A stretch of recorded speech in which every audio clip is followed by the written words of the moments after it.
Hello, and welcome to another ECS Rainbow Six Playday. This is the major division. I'm Jerry the Music Man. I'm joined by the wonderful bar now. Andrew, how's it going?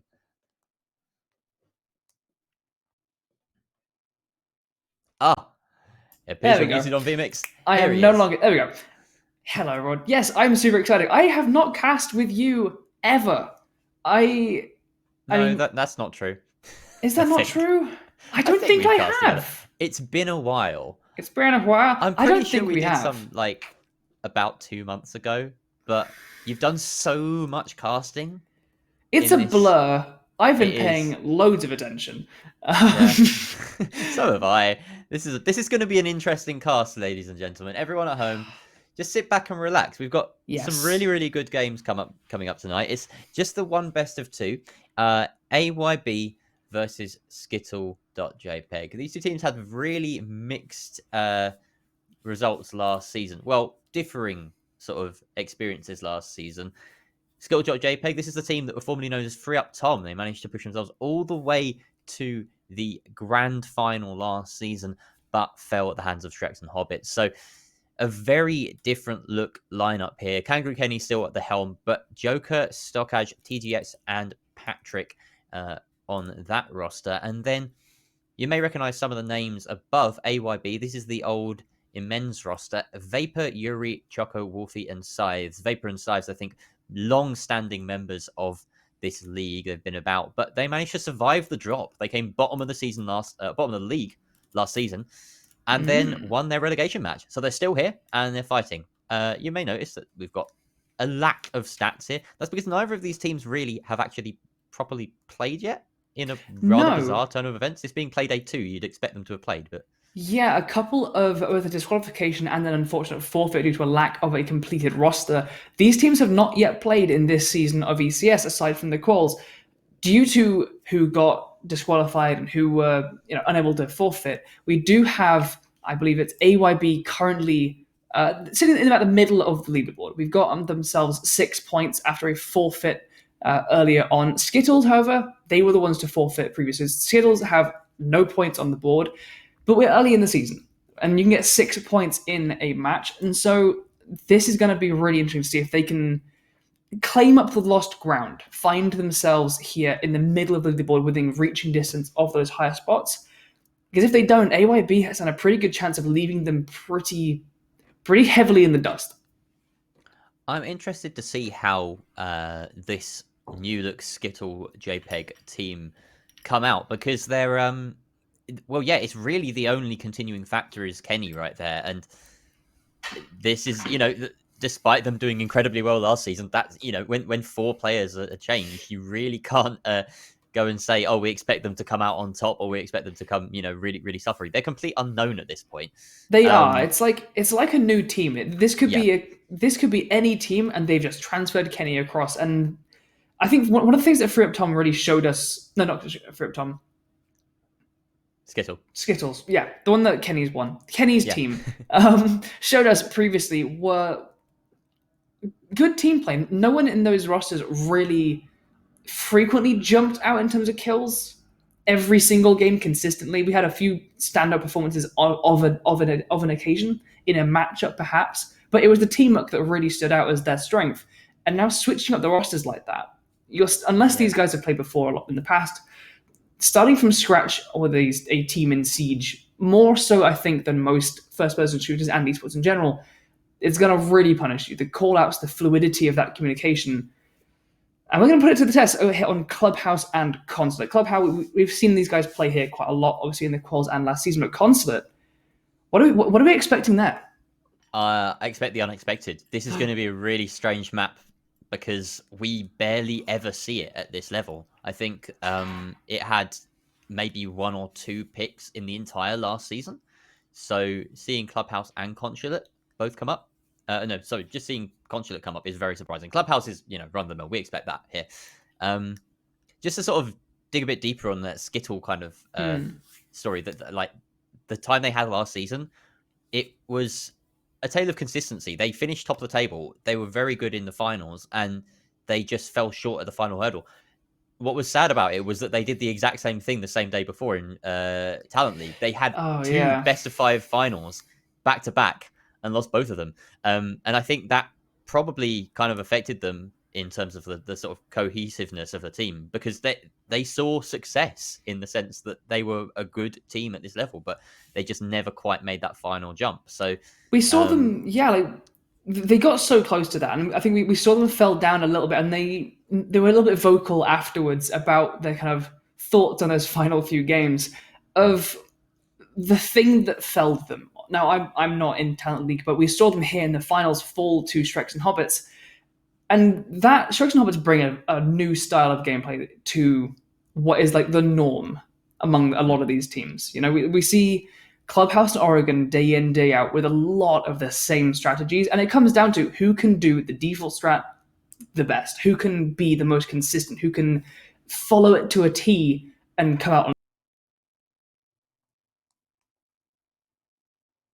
Oh, I don't know about you guys, but I've just lost Barney right there. He's gone. He's just disappeared into the ether. So we're left with me, and a lovely frozen Barnow. But yeah, to sort of follow up on his point, maybe to continue and finish it off, Shreks and Hobbits, they basically just came out of nowhere in like the end of last season and swept the board with everyone with this incredibly aggressive style of gameplay. And I think they felt a bit hard done by in that instance. AYB, seeing as we haven't talked about them very much, I assume that they're going to be sort of refreshed, but we haven't seen them in action either. So this is all just completely. We really don't know what to expect with them, with either side. And to have Clubhouse and Consulate like this is a really good kind of early assessment of what these teams are able to bring, because Clubhouse is going to be, probably played dozens of times throughout the rest of the season, and we know that it's a very well worked out map, and teams get to sort of showcase their strategic prowess there. Consulate, on the other hand, can you hit your shots? That's pretty much it. You've got to make sure that you're not being picked off early, or you're going for the early picks. And it can be a completely different style of game on each of these maps. So I'm glad that we've got them both lined up. And like I said, it's going to be a really, really good test of both these new squads. Indeed, the draws, the predictions coming out here, so even, leading a little bit towards AYB, a little bit of faith there coming out for Vapor and his squad. Kenny's trailing a little bit in the ECS in ECS staff competition. Kenny found himself nice and up in the finals with him and Whippet. And he won. Did he win in the end? He won, yeah. We have an ECS Staff Wars winner undeserved in our midst, ladies and gentlemen. I voted for Whippet. And also, you could see right there, it was probably quite biased. The community vote was 50-50, the staff vote was like 86% in favour of Skittle. I don't understand that. I thought Whippet was leading that. He should have won that. It was very close. It was very close. I would not have stood for Whippet winning 2 in a row, though, and he beat me in the previous final. Oh, rip. Okay. Yeah. All right. We can't feed his ego. God, no, we can't. Yeah. Alrighty. As we get into the ban phase, Thatcher coming out classic. You'd be very shocked to not see him in Hibana. However, we've seen Maverick be a really common second, so Hibana coming out makes a lot of sense here on in Clubhouse. But Maverick will still be there, so a lot of these walls are going to get opened up in very quick order. Mirror as the second. Any quick prediction on the last? Jerry? Oh, I'd imagine probably a Kaid ban would be good, because otherwise, without the Hibana on the board, basement's going to be a fortress. So Kaid should be the last ban. Yeah, there we go. Hibana's just been so powerful lately with that buff It was almost like a quality of life improvement, but it's a massive, massive buff to be able to fire 2, 4, or 6 pellets. And impact tricking kitchen hatch is no more. You can't do that with Hibana. It's a game of it's a game of delay rather than actually preventing entry at this point. With number of times that they can get those pellets down, they just bring enough impact so they can always do it. Kenny's teasing us here. We've got a pretty default lineup of the double soft breach and the double hard breach of Maverick and Thermite. Almost had the Monty, but Kenny is teasing us away from it. Switching to the Capito. Okay, not a default op, but a very powerful one, and one which we've seen have a lot of success, especially clearing out places like Garage. But we're going down to Church first. So, switch to Capital. Interesting. I was wondering whether we would have seen Nomad just because it was Kenny. Like, he loves that operator, and she does have her uses here. Probably not the best map for it, but you can bet once we get onto Contra that he's going to be probably hard sticking Nomad every single round. Which to be honest, we'll get more into this when we get there, but a Nomad ban on Consulate can be absolutely definitive. AYB have to be considering it, knowing that Kenny's on the other side as well. Like that. I mean, either that direction should be on their agenda. Like Kenny might like them in particular, but the amount of jump outs. I mean, to be fair, Nomad here as well. Church, I'll say, probably out of all of the sites, not the one for the roam is the most impactful. Unless you have a really significant, really well fortified roam with lots of utility up there. For the most part, teams like to stick downstairs, and it looks like that's what we're going to be seeing out of AYB for now. A team kill coming out from the attackers, and Joker is... that's probably a skin-related issue, I imagine. That might be why they tried to call for the pause earlier on, I imagine.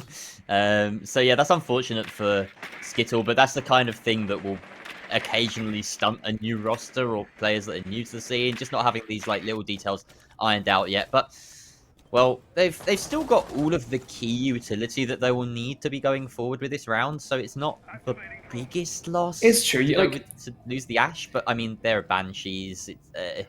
The Banshees are the only thing that really requires the attention of the soft destruction of the Zofia and Ashe. And to be honest, if you could choose between Ashe or Zofia, you probably want to drop the Ashe. Zofia, holistically, probably one of the best attackers on the roster. She brings so much. Interesting to note as well. Recent patch and update is nerf Zofia and Ashe fairly substantially, actually. A lot of people kind of, turn their noses at this initial change. It was like reducing the radius of the explosion from 3 meters to 2 meters. That's a big reduction because that's the radius. That's the total area goes down a lot. It's not just a 3-to-2 ratio. It's a much bigger one. So I don't do the maths, but it's bigger. Anyway, and the biggest problem is getting rid of Banshees that are around corners on walls. As soon as, you used to be able to shoot an Ashe charge down. Like, say you stick a Banshee where this drone is right now, stock Ashe drone, just on the outside of Moto, where Chocomeister is.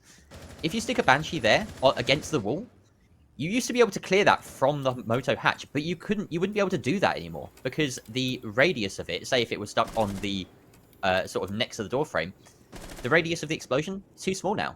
So you actually have to get in there and shoot it. It's a really big nerf and a massive buff to people like Malusi, or anyone that brings any sort of bulletproof utility. People are a bit worried about it, rightly so. Yeah, a Moto and Church take on it quick. Very little actual resistance on that. The nade gets rid of the mute jammer, and now they've got the wall open with 30 seconds left. That's a really big thing to get done, but with 30 seconds, the smoke begins to come really, really important. Those canisters pushing them back, and the attackers don't have the number. They just don't have the numbers to really push multiple parts of this. They're going to end up being funneled. Kangaroo Kenny above on stock, while Mav and Thermite push this. He doesn't know the location of the mute. The shotgun puts the diffuser down. Main stairs is there, however. The Zofia doesn't quite get the refrag straight away. Chocomeister gets a double. No, Chocomeister gets one and trades against Strategy. The drop from Kenny is shut down. And AYB walk away with round number 1. The team kill at the start didn't help, but I can't help but point to the fact that the only part of really aggression onto site was a Thermite charge with 30 seconds left. Yes, and yet the strangest element of that entire defense for me was how somehow the Maverick just found himself right in the middle of Church at one point. I think he must have just walked through Moto. Stockash kind of found himself in a position where no one should be allowed to be as an attacker with that little time left. But I think he was just kind of lucky to avoid the sights of Chocomeister, who went on an absolute tear at the end of that. He basically opened things up by killing the Thermite immediately, and then just played around Moto and was impossible to catch. His position was just completely unknown. Like they opened up that breach into Church itself, and then I think the Maverick moved across through Moto, and the Thermite moved through the breach, and it just gave them time for Chocomeister to just sit there undetected, and their entire movement showed that they just weren't aware of that location. Just a little bit of oversight, but I mean, you need more time than that. The man disadvantage is going to come really, really painful there throughout the whole of the round. I mean, we were talking about the Banshees, however. I'm one of those that actually doesn't rate Banshee's actual utility that much. They're frustrating, but there comes a certain point where it doesn't slow your sensitivity. You can still take a fight. And the actual number of times we see a round determined by a player being slowed down by a Banshee or being caught in a fight in one, they're so few and far between that I think they're more of a mental block than actually a physical one. They do kind of affect people in a way, and I think that one of the worst things that they do is force the attackers to think that they have to deal with it. Whereas in some cases you could treat that as you might treat, certain mirror windows or certain other pieces of utility in the game, where occasionally it's just best to kind of avoid them. If you get the knowledge of where they're likely to be, where they're likely to be stacked up, then it can be easy enough to sort of work your way around. The issue really that a lot of people have is the number that she has. So she can usually get good coverage on pretty much any entry that you want to make. So there's at least one Banshee that's somewhat problematic. But I mean, I think that all of these things are going to be, they're subject to change. I think the Banshees are probably on the chopping block, and a lot of people do want to see them reduced or radius reduced or what have you. I don't know. I think the number just needs to come down. That's my personal opinion. Yeah, I mean, she's seeing a massive amount of presence right now, especially. I could talk at great length about the various balancing and utilities of various operators, but there is a round occurring, and with 1:40 left, the attackers are beginning to apply this pressure, both from lower red. We do have the player up in the gantry, but the coverage comes in from the bottom of Lounge, and Zofia takes the head off of Soup Simp. Is that Vapor? I don't recognize that name from the roster. Might be Vapor. Not too sure. It is. Yeah, okay, apparently it is. So Soup Simp is Vapor. Lovely. Well, Wash was just sort of patrolling Lounge and making it his own, which is really good. There's a lot of control for the attackers, and now they have control of Rafters, which is absolutely imperative for getting any kind of breach-based attack to come through. Chocomeister almost caught out rotating there, but now at least AYB have the numbers bunkered up and ready to receive this push, and this push is going to come through very quickly. The bodies flood into the site. Wolfie the first to get one kill, but immediately traded off by the Ash, who just walks up main or red, and the plant has gone down. I don't think they're even aware of Joker right now, and Joker will get one from that position. Can he make it a second? Don't know, because it's just chaos right now. Size coming back to site, the impact goes out. Joker's still top of red, and they haven't dealt with him. He's prone, but holding the wrong angle. Chocomeister sees him, but doesn't shoot him. He assumes it's a body. This is an absolute mess. Kangaroo Kenny and Joker get one. Joker wakes up again, finds another, and... what the hell? You do know that there's an Ash on red, right? Like...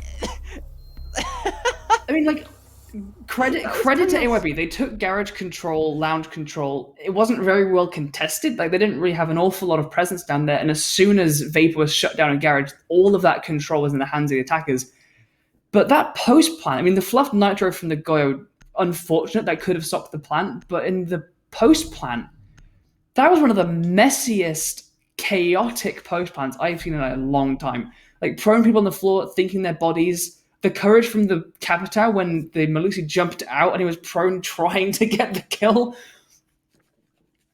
I'm not going to lie, I could not keep track of any of that. That was just so nonsensical. I'm just putting in my notes, utter chaos in post-plan. What happened? There are certain things you expect to happen, and that usually makes our jobs a little bit easier. But, like, Ash walking up red, killing someone, and then going undetected for the entire post plant and uncontested, even when he's seen. makes zero sense to me. So yeah, I'm sorry if my brain kind of fell out of my skull in that one, but yours was not the only one for sure. Round. Yeah. Now we saw in the beginning of that, and I think okay, this actually ties in with the changes we were talking about. I've seen so many times these CCTV attacks begin with an Ashe going to the main entrance doorway downstairs near Lounge. They prone, they shoot a charge up underneath where the Mute Jammer Bandit batteries are, and they get rid of the wall denial like that. And I think this is one of the parts that these changes are aimed at, using them vertically to destroy utility. Just reducing that radius is going to just bring that amount of global utility just down a little bit. But that vertical control was given to Skittles so quickly. AYB had no presence in Lounge and a little bit in Garage. I don't think they can afford to have that amount of control just surrendered that quickly. No, I don't think they can. It was a little bit fast and loose, shall we say. They did try and get back into sight and meet that aggression, but there wasn't enough denial, despite there being about 3 or 4 bodies stacked inside Cash and Red. I'm loving this. There wasn't enough denial. This is just an observer having fun watching Kenny on the default cam that was still there. I think he's just shut it out, perhaps, but we saw one of the defenders sitting on that cam just watching him walk around. No, it's still there. Oh, look at that. Sides is going to give the call to Wolfie right now. Kenny. No way. Kenny, no. Oh, no. Okay, Wolfie just needs to get aggressive, and he's got a freebie from Bar. But... Scythe has been calling that consistently, and Wolfie is careful. He doesn't want to take this fight carelessly. At the same time, though, that's a missed opportunity for AYB, because now, look, Kenny and everyone is safe inside a garage, and your chance is gone. They've entered Flames coming from the Captain is going to push Vapor back, and this time it's the utility to push him down. Garage control really being swiftly taken here. And it's nice to see the Wamai and the Capital coming to interact. The Breach tries to finish it off, though.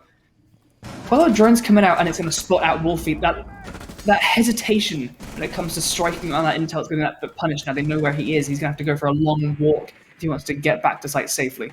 He did manage to take out Washed in that situation, though, and that Mute Jammer has not been an issue. They've managed to clear it and get the breach open, as you can see. So now, once again, we've got about a minute left, and Skittle look well set to go for an execute here. There's very little to stop them. There are C4s in action from the defenders, but Wolfie beneath, crucially, is not one of those C4 wielding defenders.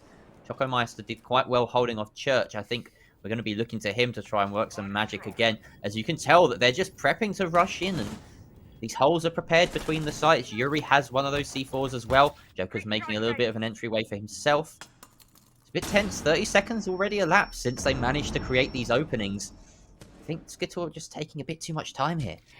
You can see the drones coming out to try and identify the positioning of these defenders. A beautiful shot from the stairs and a trade. The nade gets the play of Choco, though. Scythe is below. He doesn't need a Nitrocell if the hole's already open. That hole's opened by the breach charge used by the Ashe, I think. Really unfortunate, and the planter will not go down. 5 seconds left, and the denial has to come. But Kangaroo Kenny, he steps in, he kills one. There are 2 left to find. He sticks it down, jumps up. There's no chance there with 2 left alive and 0s on the clock. AYB tidy up their second one there on the defense. Solid stuff. Very solid stuff from them. Better. I would have... Yeah. It was better... It was also better by the defense, quite honestly. That was just a round played better by both sides. But it was still too much for AYB. They couldn't quite pull together... Oh no, sorry, AYB won it. Of course they won it. They were better. Let me restart. Permit me a restart. So, I'll allow it.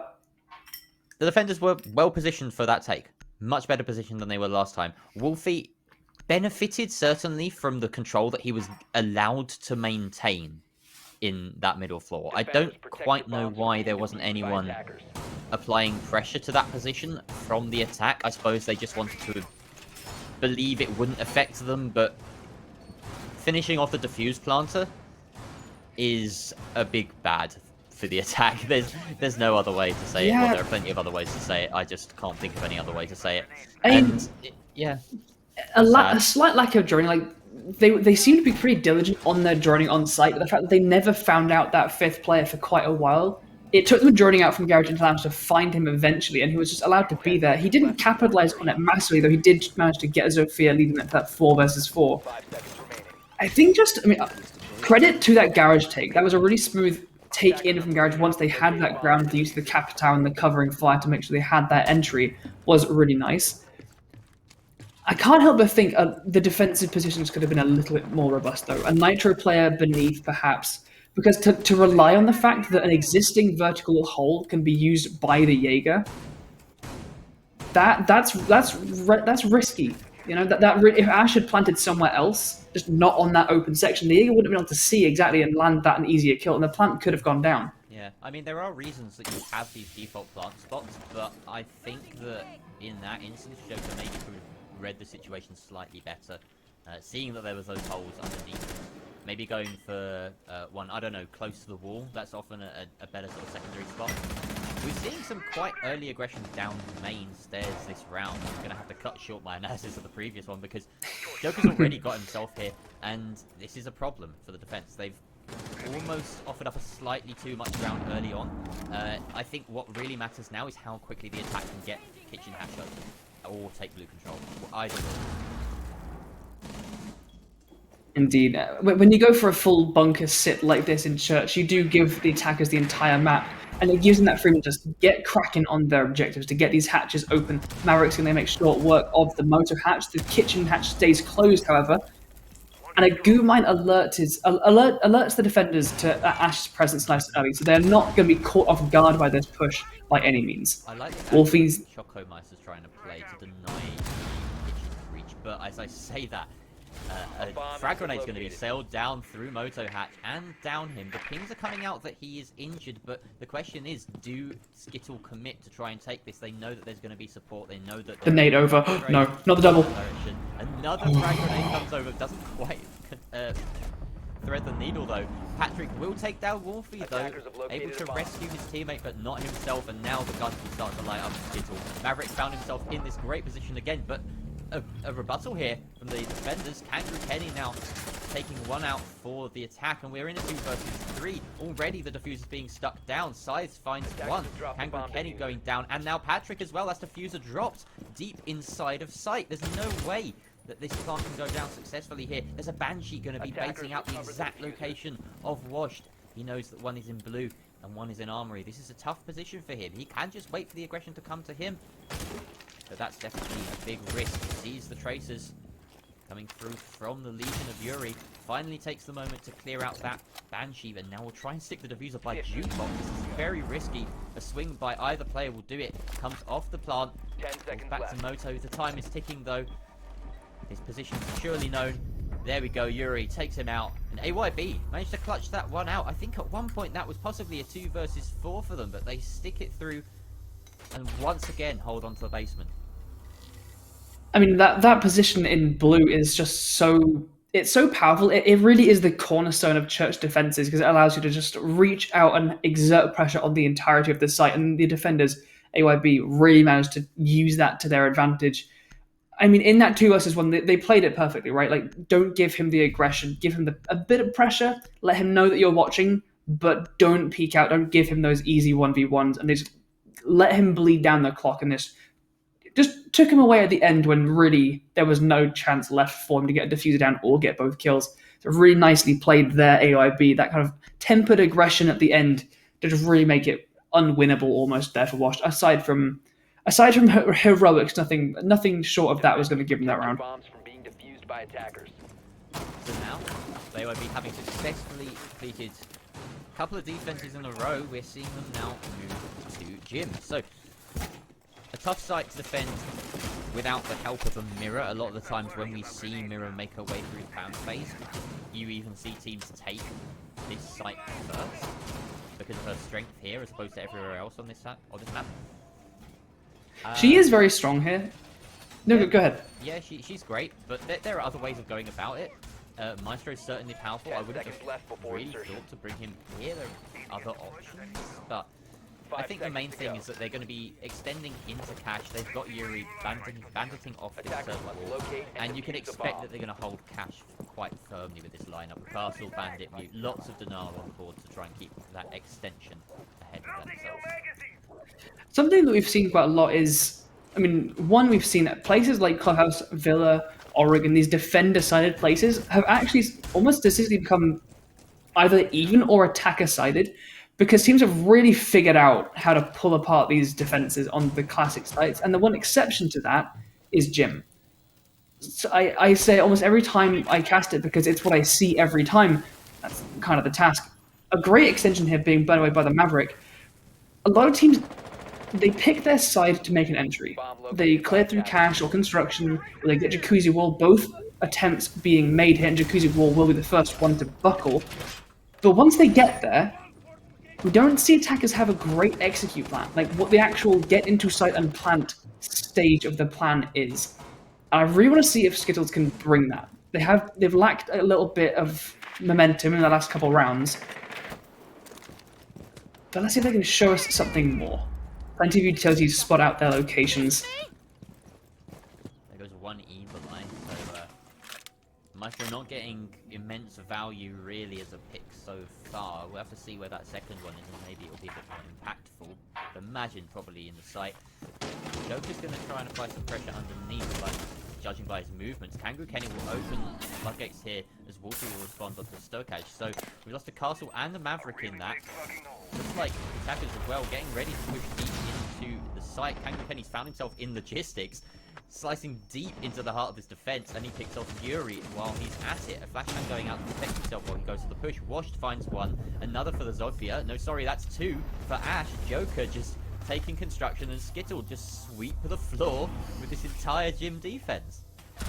That didn't feel like a Gym attack. We didn't see much fighting there. That looked just like a take logistics and a construction battle. That, I mean, Kangaroo Kenny's positioning there, going up main stairs. He managed to get his opening. He swept into logistics and made so much work. He got so much done from that position. Pressured into the site, got a kill. Draw the defenders to his position, and then the Joker comes from behind through construction. Really, really nice timing and team play there to just completely cut up the defense. We've got now cash defense. They could have opted to go back to Gym, but that probably wouldn't be the best idea considering how badly that went just then. And this is going to be the final round for them. They kind of need this on the defense. They're sitting 3-2. Attackers need to locate Skittle will be very happy to go into a 3-3 split if they can manage to grab an attacking round here. And they've looked... Well, it's been 50-50 so far on cash.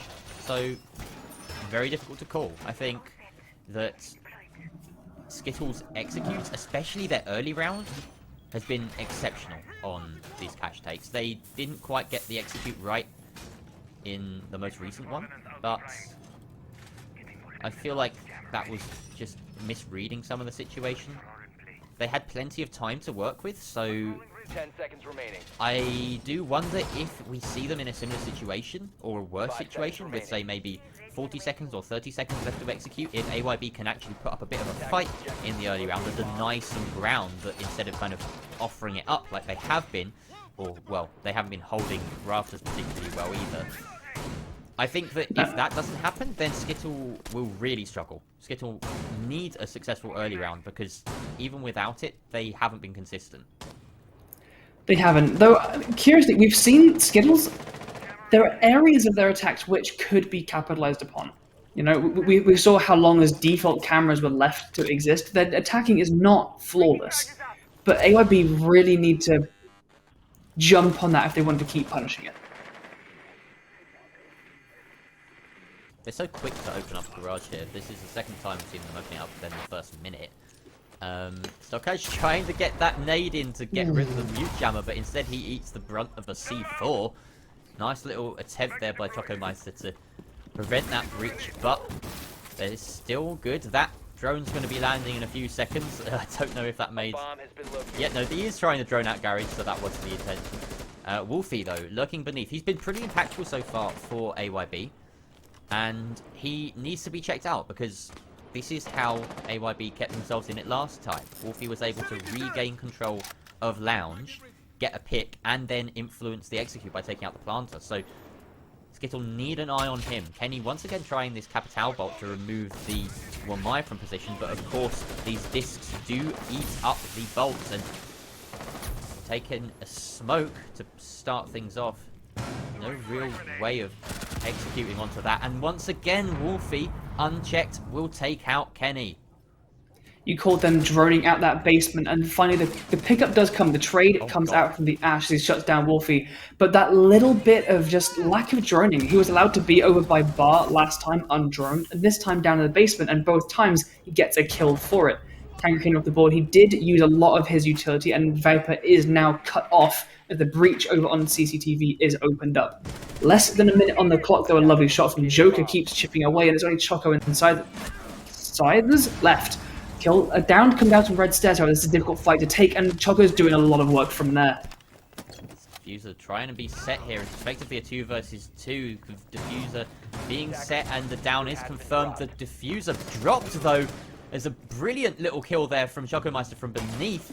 Absolutely clutch. I think there was only about a second left on the timer. So now Joker, who's going absolutely huge in this game so far, 8 and 3, wielding that beautiful R4C grenade launcher combo that's got ridiculous recoil, apparently, is now going to try and stick the Diffuser. No, he's not. He's pushing up to the top of red. He has to get picks from this position. He knows that Chocomeister's there. Gets the triple on the round. He needs the quad to win, and he gets it. What a kill onto sides, and a clutch from Joker, the 4K, to give Skittle a 4-2 or 3-3 advantage now going into the second half.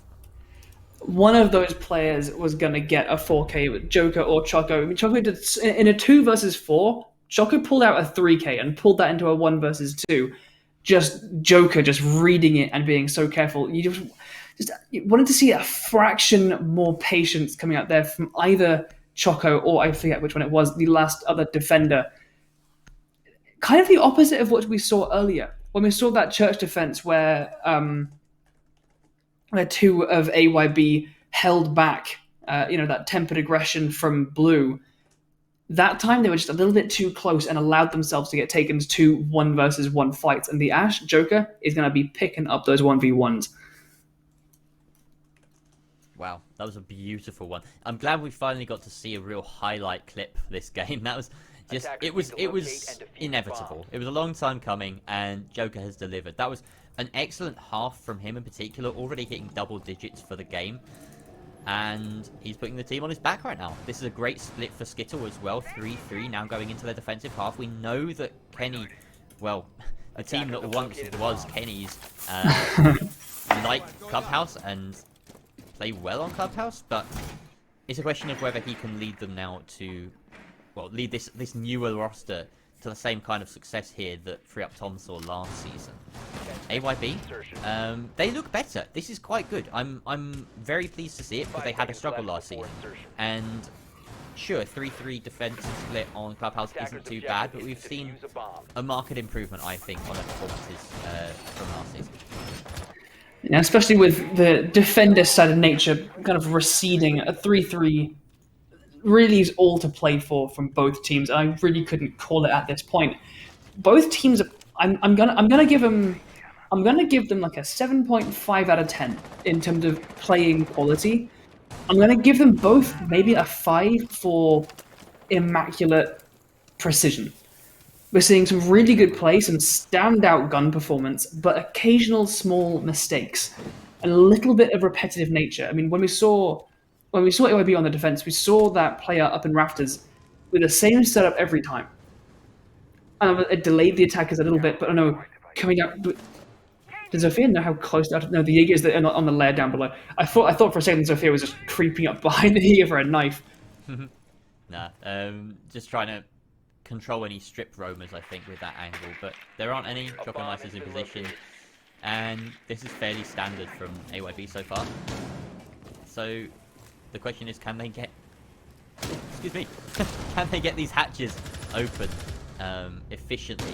Washed will strike first, though, just taking that angle onto the player coming down main. Sides already dealt with. No Zofia, which is pretty big when you've got these Banshees to face off against, and especially if you had any sort of idea or notion of wanting to take Blue. She's so good at doing that by herself. It would probably be falling on Wolfie now, but he doesn't have stuns. Salp Simp or Vapor is going down on main. A C4 would probably end the round right here, but they don't know it. Everyone's bunched up. That's washed yeah. with the angle. Nice. Yeah, watch the angle that the Buck made that downed the Buck in return. He's going to back away before taking any more damage. But these angles work both ways, and so far Skittle using a really good job to make sure they are not allowing these attackers any ingress. The Smoker's going to be hearing this push in. The breaching charge comes out to get rid of the barbed wire, but the shotgun at close range, and then Yokai drone to assist. The shotgun somehow doesn't finish off Vapor, and Wolfie and that take control of Dirt Tunnel. Now, even in the man count, but 40 seconds. Well, that was... He's asking how much HP Mav has. I would be asking the same thing. That was a big money shot right there. It looked like it hit for all it was worth, but didn't quite connect enough, unfortunately.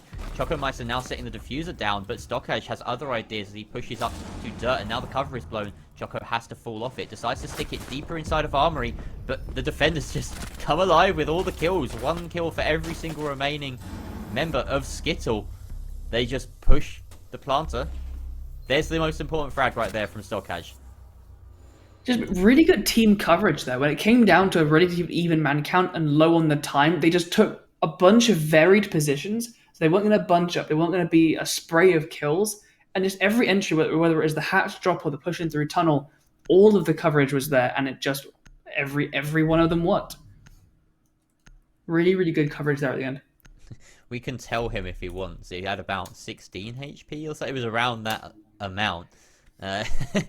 So yeah, I think this is going to be relayed via our observer that the Maverick had about 16 HP. Just to give Kenny that. Okay, there we go. Salpsim has done it. Salpsim knows. All right, that's fine. It's fine. We got it. Defenders, protect your bombs from being defused by I do like attackers. that. Anyway. Oh, Rip. was that?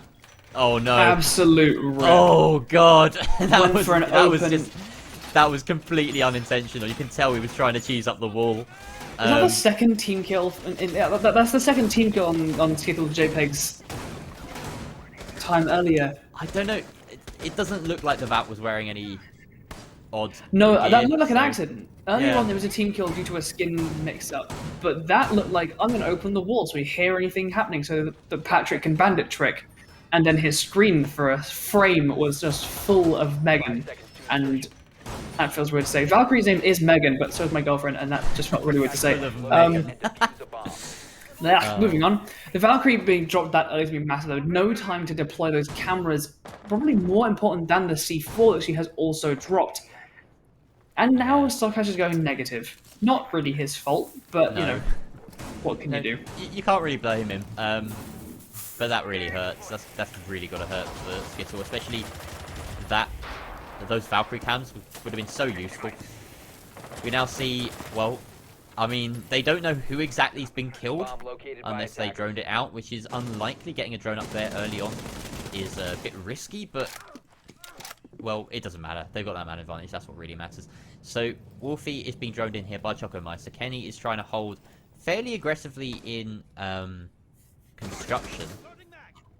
He's got Joker by his side as well. What will be key is if only one of them gets droned out in this position, then they have a decent advantage come the gunfight. But Wolfie is just trying to... Oh my goodness. No. Oh no, Kenny, that's not allowed! No. That is not allowed. A spray through the wall from the SMG of the smoke is going to get rid of Wolfie. And just like that, we see the man advantage gifted to AYB at the start of the round dissipate. It's going to vanish off, and now the attackers have taken construction, although Kangaroo Kenny definitely the right choice to back off there, keep his canisters in hand. When the first one gets loose, the grenade flies from the hands of Maverick and shuts down Washed, however, a bit ironic there. A bomb has been located. No need to worry about grenades now, except maybe for yourself. The man advantage in the hands of the attackers, and the construction push coming out here in earnest. Angles being covered across, and Yuri extends the damage, putting Joker in the ground. All down to Kenny and Patrick in the final minute and 15. Hard to say final as the push comes across the red stairs, players eliminated, and it's all down to Patrick. No, it still has a nitro in hand, but Vapor is just 2 on it. Nade kills and the M4 come to life. I think a 3k on the round from Vapor in that one, if I'm correct. Yeah, at least. I think it was 3. And that was just wonderful from the Maverick. He, up until the point he got that nade kill, it did look like it could go either way. And then he opened it up and stormed with it. That was just great play from Vapor. He carried that round through and through. So 4-4 scoreline. And yeah, Yeah, that really, really sucks for Skittle, because that was the round that started with the team kill. They are rightly going to be heading back to cash to see if they can execute that same strategy, perhaps properly, a little bit less reliant on getting cheeky picks here or there. Kenny's frag early on. Can we just remind ourselves of the wall bang into Logi? That was just a thing of beauty. And I don't know if that was a call or game sense or just a predict. I mean, to be honest, that could just be a prediction. That could just be, we know the Ashe is playing over here. They've droned us out. They know we're probably holding close angles. Yeah, she was trying to shoot through and get one of them, but you've got to favour the attackers in that situation. You know, they're the ones with the drone work and the high-powered ARs that can dish out damage, even if they're not hitting heads. But, well, Kenny and SMG11 are like two peas in a pod. You can't separate them, and he's just, you know, he's the same player that we know and we've come to love from the past, like, season, by the looks of things. Doesn't matter the team around him, he's still doing bits with the smoke. He's doing decently well, though I will say, if the Ashe there doesn't immediately start hitting shots from a drone ping or a prediction, I'd even with the SMG11, I'd favour the defender. Because the attacker is going off either a soft ping or a call-out, but the defender sees bullets flying, can see the angle from which those traces are coming from, and can make a shot based on that information.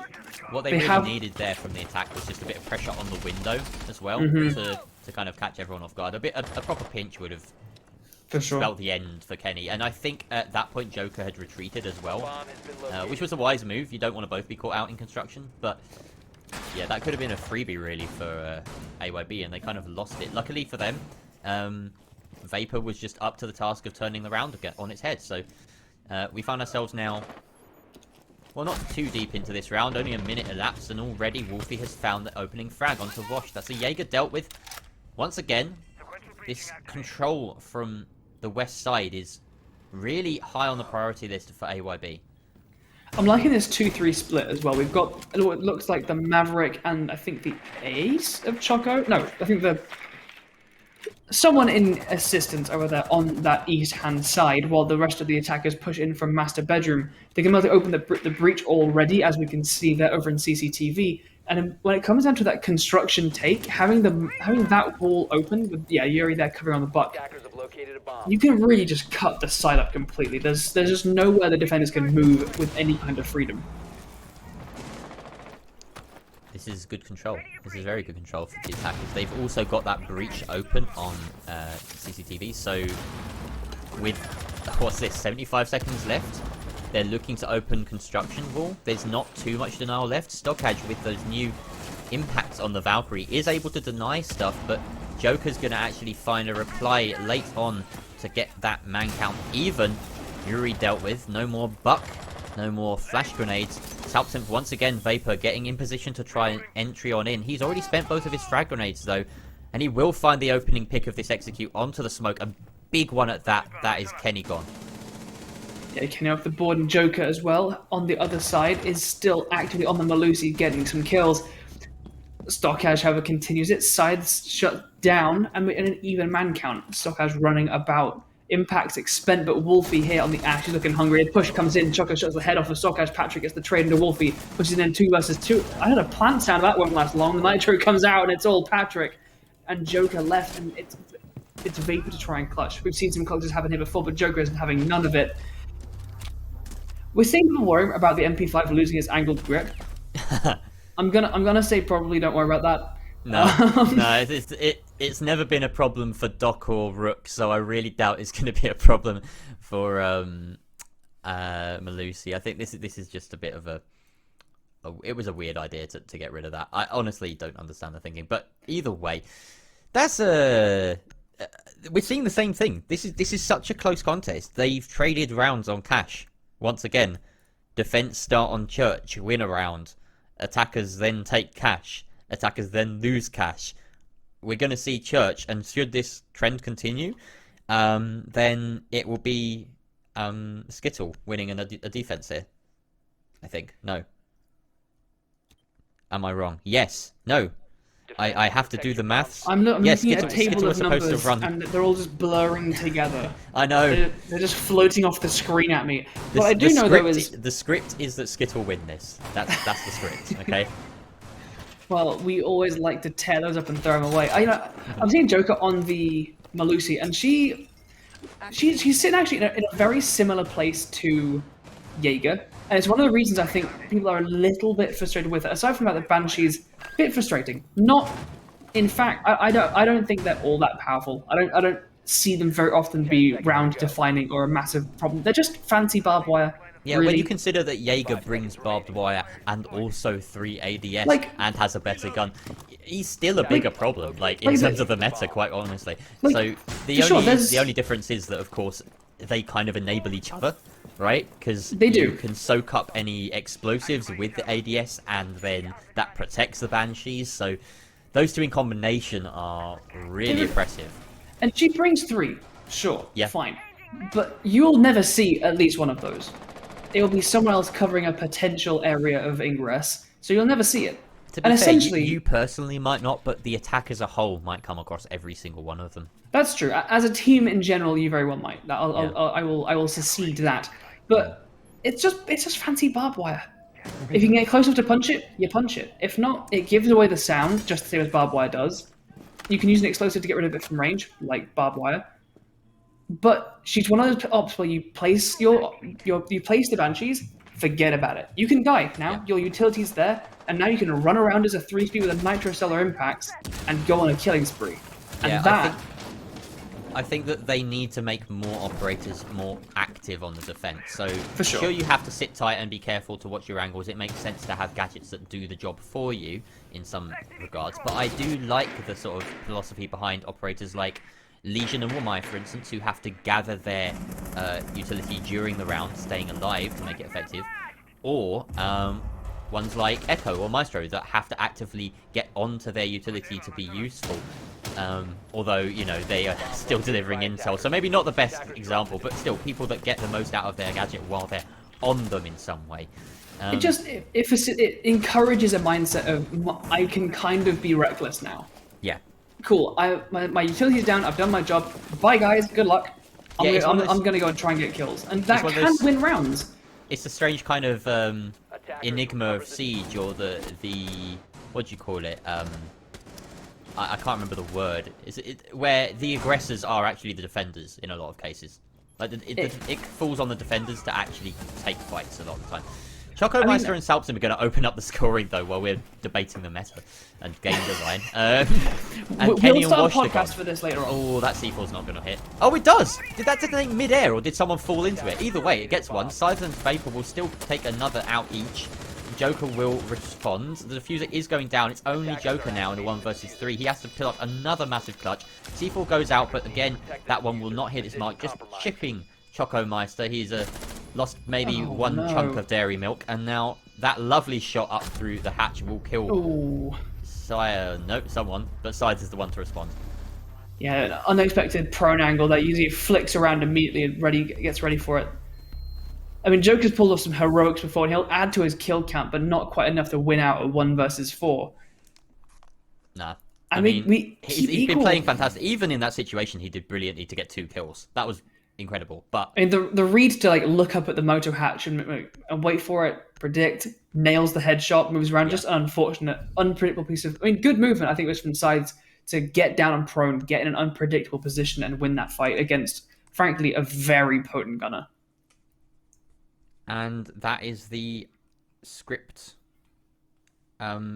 shredded up. We expected a defensive win there, but AYB, they've actually managed to grab their 2 attacking rounds that would be sort of par for a normal game, but after a 3-3 split, they need at least 1 more. This is an interesting point we're at, because we played draws here at ECS in best of 2s. We've got 5-5 the scoreline, so we're basically in a best of 2 rounds now, right?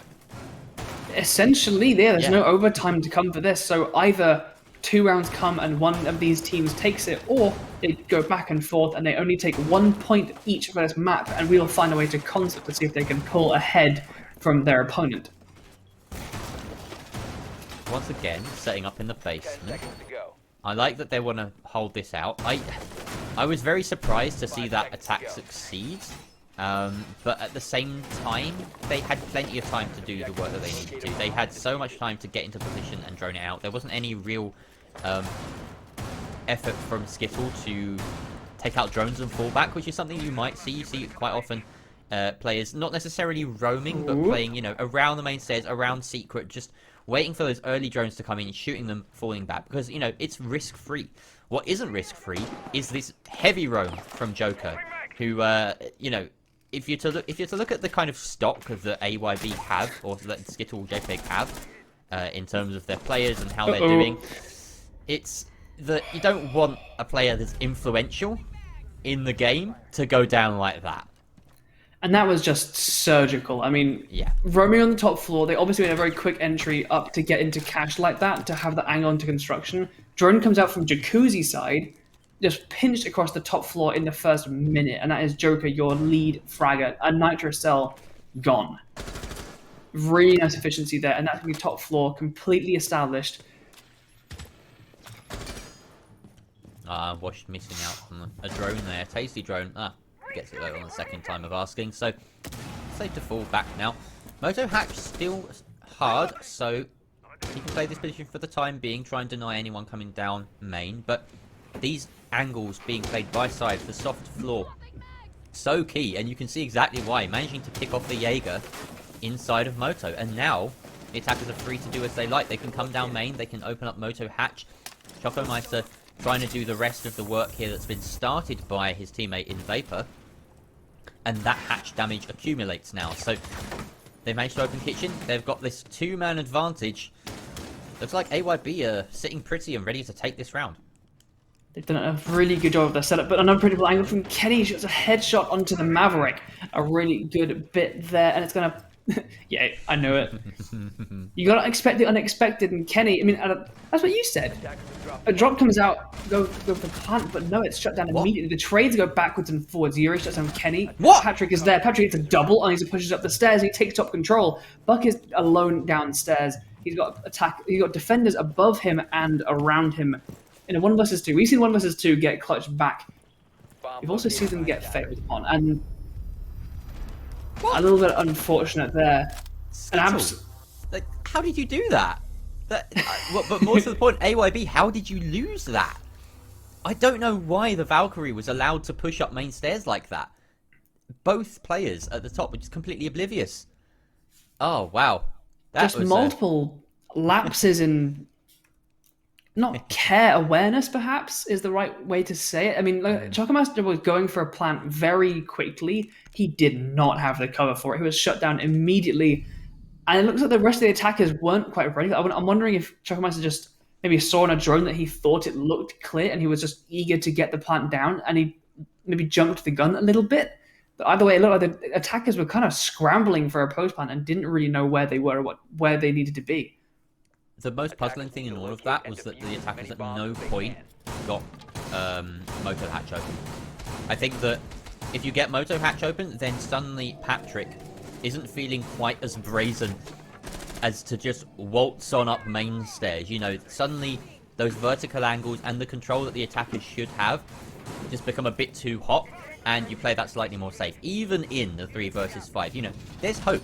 There's plenty of hope. Pushing into the basement is still a difficult task to manage as a full roster. As long as defenders, you know, sort of hold their angles correctly, it can be challenging. With the Banshees and such, we did get it pointed out to us by our wonderful observer Noah. The Banshee secured that final kill. At that point, it was a bit of a win-more situation. Already, the defenders had that man advantage in 2 vs 1, but still, I'm just so puzzled that it made it that far. That AYB made it that far and had so much map control and allowed that flank to happen. I mean, they had presence and they did not have control. Is the distinction I will try and make there, because I mean that fell apart so quick. Now, this is the first time we have seen Skittle defend Jim, and they're going for a pretty similarly extensive extension. Over here, of the side of Cash, a very eager jump in from Yuri, shuts in the player on red stairs, and that's going to be the start they need. Going to begin breaching over here as Bait begins to just peek. You've got two players. You've got your classic one, Joker, tucked in tight, and one playing a little bit looser to get the cross. The cross is going to fall away. Wolfie shuts down Stoage, and Joker can be left by himself. He is very stuck here. The drone will give his location away. And no, wall bang through the window across from construction will shut that down. Very quickly taken back. This is a draw all over. Washed isn't going to be able to pull this back unless he pulls something really quite heroic. This is going to be very anticlimactic here. We're only not even a minute or halfway through the round, and AYB have just secured the entire map. That's flawlessly. Well, that's flawless attack of Jim, and that takes us to a draw on map 1 on Clubhouse. I mean, if it's going to be a draw anyway, I'd say Clubhouse is probably the most likely. But yeah, I mean, that's the start of the season for these two teams. A draw between two teams. I mean, they were just so well matched. Yeah. Constantly. The middle of every round or hectic execute was just a flurry of trades, and then it came down to such a chaotic last 50. I mean, how many 15-second ends of rounds were us going, what, how, and then us afterwards being like, what the hell just happened? The first cash round in particular, with Joker just walking up red and going completely undetected, was just the beginning. Like, there were about 3 or 4 other rounds that had no rhyme or reason to them. That final one went by in a blur. I've forgotten what even happened. Like, everyone on the defense just died in cash, I think. It just, every single fight that was taken was won by AYB. Like, it was a pretty standard attempt at a hold, but the fact that they had that cash presence and no actual, defensive actual CCTV, the attackers just took that. Like, right, you're giving this to us? Cool. Surround it, a really aggressive jump in before the defenders were ready to get rid of that red stairs player, and that just left us like, cool, you are now locked inside of cash. They have the red stairs angle, so you're not retreating out of this, so it's a case of delay and get a trade, hopefully. And they just weren't allowing it at all. The construction player, a really good attack of cash, and that's where that main extension and 3 of the defenders were, and after that it was just a 5 versus 2, and they were on the run. Mm-hmm. Well, that was a match, and like I said, that's how these two teams have gotten off to starting their season. I mean, Skittle had to forfeit last week.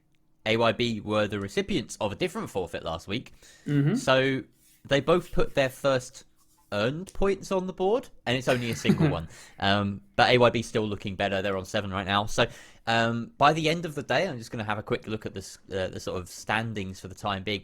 By the end of the day, I don't think AYB have any chance of finishing top, but they could potentially draw level with Lion's Creed on 2nd place, which would be quite nice for them. Jaeger's the only team so far with a perfect record, Jaeger's Esports Academy, that is. We actually have Jaeger's Esports main team also competing in our open division at the moment. But yeah, Jaeger's Esports Academy sitting on 12. AYB could end up on 10. Skittle, they could end up on 4, which isn't that much for them. It's just a jump of 1 place, but really they need as many points as they can get right now, because that first week forfeit, it's not the best way to start things off. No, and with this whole best of 2s with draws, the points get so close. Like, we saw the end of the last season, it gets so tense. It's not like you have a massive separation of the pack, especially here in Majors. It is all so well contested that you need every single win and point you can get. I mean, we saw people like Lexaro, they were grabbing draws everywhere. I don't think they didn't lose many, yeah. That was they very rarely lost. They would always drag it to a draw, if anything. And that can add up really well. It will struggle to send you flying, obviously, to the top, but you need to fight tooth and claw right from the beginning. And these teams are doing that. Like, I came into this not, relatively casual, like, this would be a nice evening of some nice siege, nice, cool. Nice. And AYB and Skittle are just like, right, gloves off, crack the neck, and they are at each other's throats immediately, and I'm loving it. And I can't wait to see how this developed on Consulate. Yeah, because that was Clubhouse. We're about to see Consulate, which could be even more bare-knuckle brawl. But we're going to throw to a short break before we get onto that map. So do come back soon for Consulate.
Okay, everybody, we are back. We are ready for Consulate with our wonderful teams, AYB and Skittle. They just drawn on Clubhouse. It was a bit crazy. We're going to expect something a bit more crazy on Consulate because it's Consulate. And Yes. I cannot think of a better person to join me for this than the wonderful Barnow.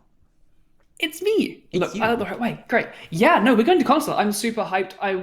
To be fair, one of the more interesting games of Clubhouse I've seen in a hot minute, but I don't think my heart can take Oregon. And Clubhouse is going to tell me which one of these teams is a team that's like, we play class in Oregon, we'll practice that, and we'll figure out the rest if we get there. And who's a team that's like, cool, we will have preparations for the map pool. We will have plans and executes, and a bit of something else to them, a bit to carry them beyond. Because we've seen these teams be absolutely neck and neck. I mean, all throughout Clubhouse, trades everywhere. Every execute was last 30 seconds, push in, almost 1-for-1 trades, and then usually a tense 2 versus 1, 1 versus 1 at the end. I don't think we're going to see that in Constant.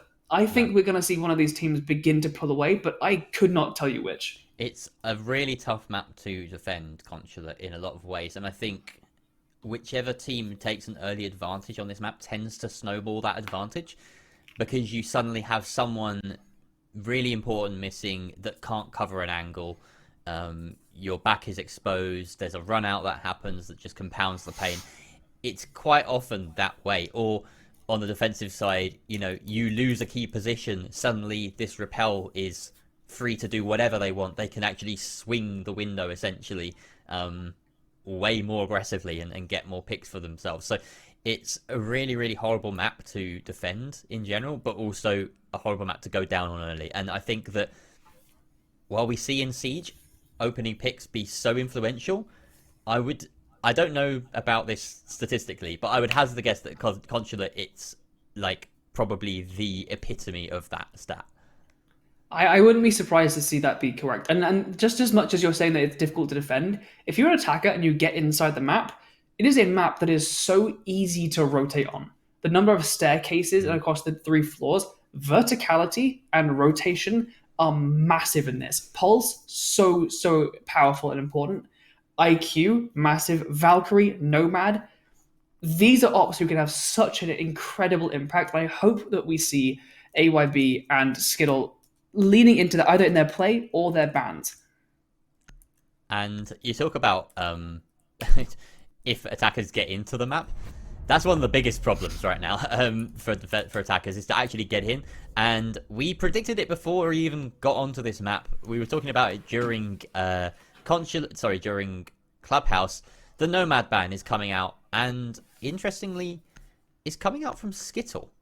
Now, that's Kenny banning his main. You're defending on Consulate. As much as you love your main, you need to be getting rid of that Nomad, unless you have something in particular bring it out. You want to get your advantages in early, like you pointed out so astutely, but having the Nomad on the board is going to make that much harder for you.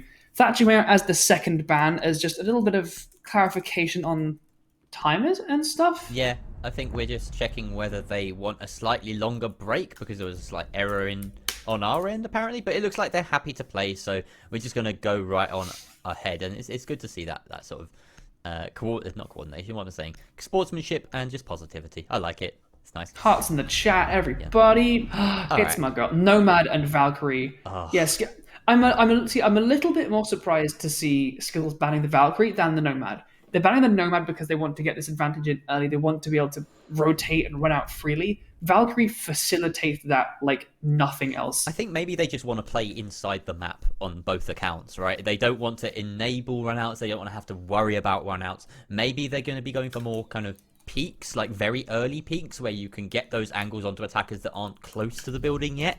And that's going to be the style of defense we see. We've got a Vigil, we've got a Jaeger, we've got a Malusi.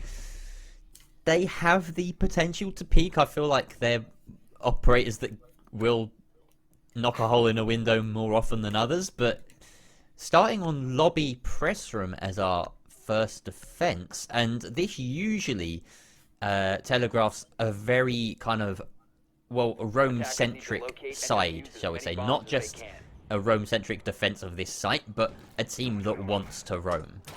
in general.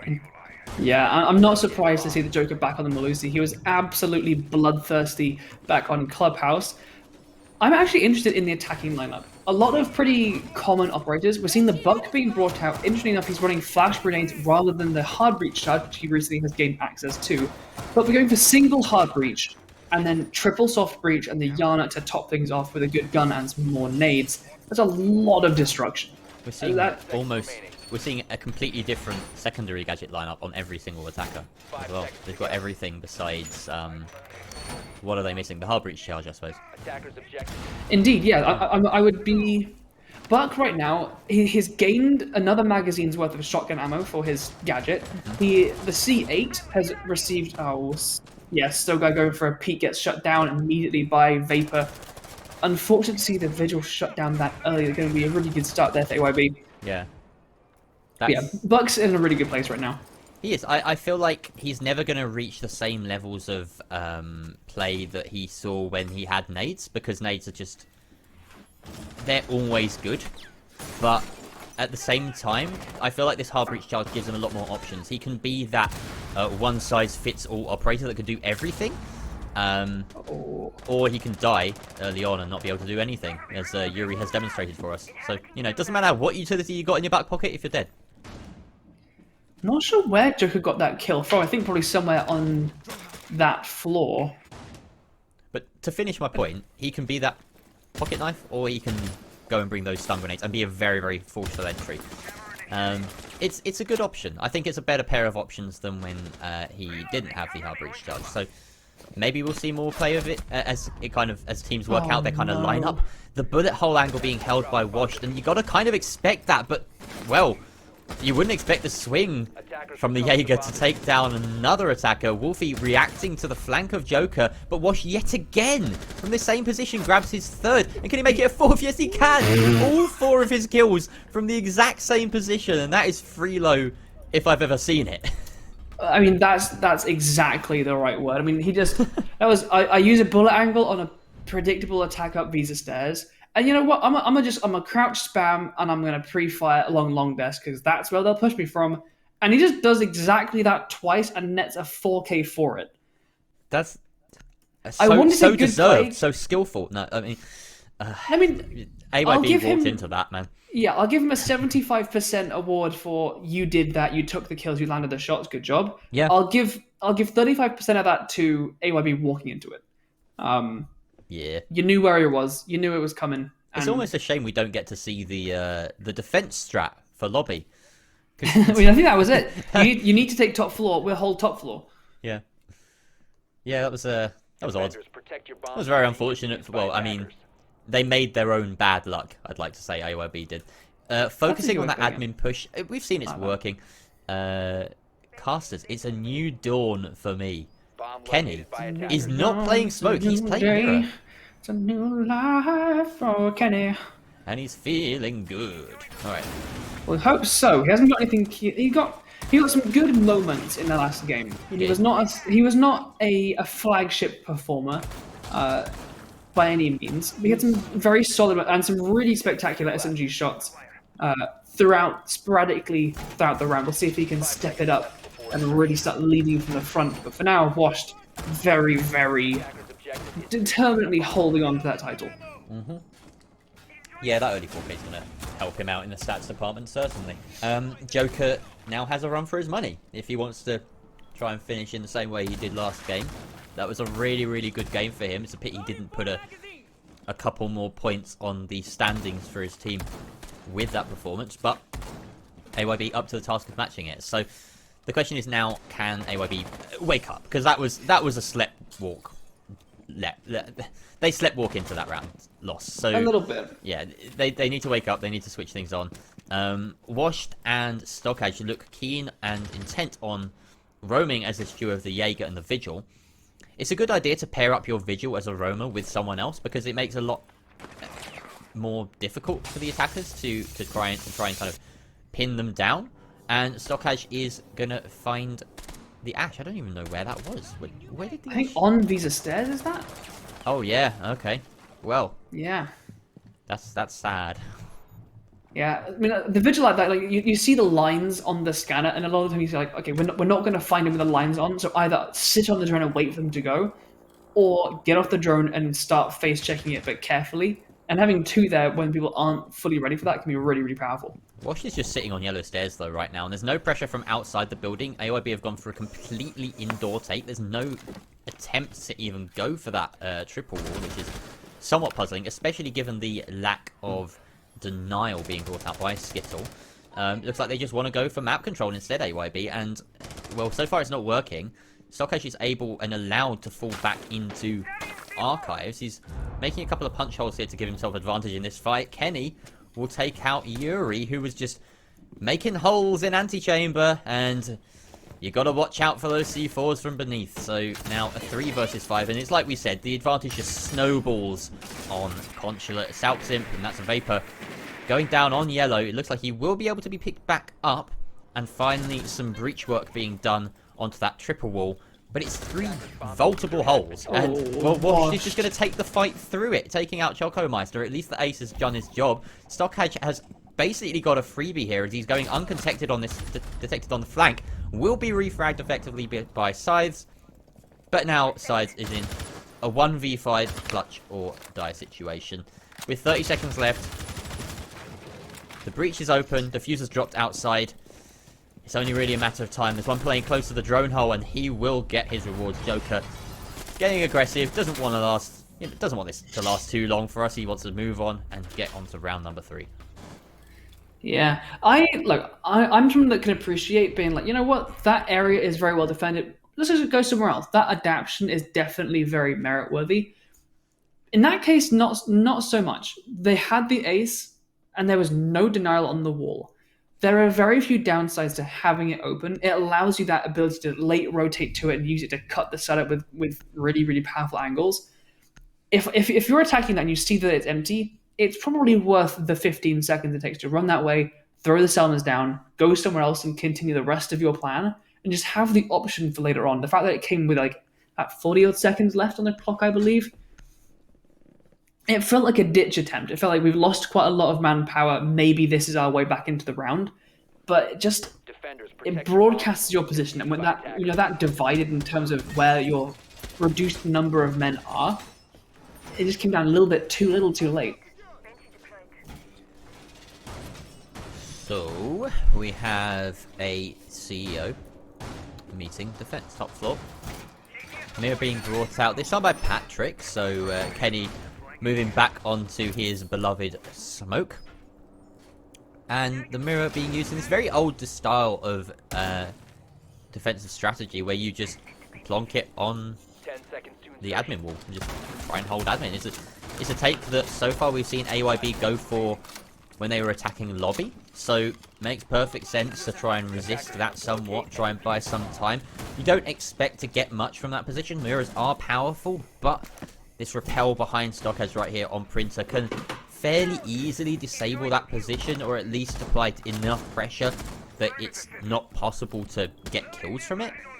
There's also so much set dressing in admin. It comes to that a good map, but it's one of the maps that really, really just broadcasts that kind of very dated style of map design. Like there's just so much debris and clutter. Yeah, so much clutter. It's so difficult to see across admin, and that's part of the challenge of it, but it can be very frustrating. Maybe you prep it by opening up a lot of stuff, but also that makes it in some ways easier for the attackers holding long angles if they need to, and you always want to be able to do some like rat plays as a defender and sneak your way into admin, just crouch walking around and getting one. Speaking of rat plays, Washed inside the basement will grab the first kill of the round, and Wolfie at least manages to refrag, taking out Kenny, who's just pushed into top bathroom and finds another in connector. This means that the entire site of CEO has been opened up, and now this whole defense, very east side stacked, has to try and hold against a yellow CEO take. The plant is going down behind the desk, and there's absolutely no resistance. With only about a minute gone, Patrick will find a kill onto Wolfie, but the fuser has been planted. Plant has now gone prone. He actually managed to get a kill in the post plant, and so do the other two covers. That's it. AYB. They plant and they win. I mean, a really good yellow take there. Kenny up on those yellow stairs. I think he just took a little bit too long to fall back, or perhaps didn't have one of those. Like you have one of those walls reinforced into bathroom, then when you fall back through the rotation, you put one reinforcement, and that's you locked. It looked like he had two reinforcements to do, and he got caught off as they pushed up yellow really aggressively. There wasn't much in the way of presence firing across towards yellow in that fraction of a second, and they just cleared that position and did so much work from there, just cutting it up, make sure that the entirety of the site was clear, and they could cover the cross coming down from projector. Killing the person on yellow was huge, but killing the second defender in connector was round winning. That was all that happened. Wolfie did a fantastic job on the entry, clearing those two spots, and from that point on, I think Skittle, yeah, sure, they were in a 3 versus 5, or 3 versus 4, but they were still just a little too slow to react. They took up positions fairly passively, maybe expecting AYB to try and go for a bit more ground, but by that point, Chocomeister had already swung in and could get the plant down. So maybe falling down, going for some C4 plays. There were, I think, 2 C4s in the hands of the defenders in that situation. At least denying the default plant early may have helped. I don't know if they had hatch open. I think they had meeting hatch shut, and that would have meant that their options were somewhat limited in the heat of the moment. It was a weird defense. I think they fully expected the admin push and invested in that, but then also just didn't react to the yellow push. So a bit sluggish, a bit lethargic, and I think Skittle will know that they can do better than that. They absolutely can, and we're going back to the lobby, which we saw essentially was just walking into Washed. He just sat in CEO, had an angle towards these stairs, and he just kept swinging and pre-firing towards long desk. And that was the round. That was a 4K.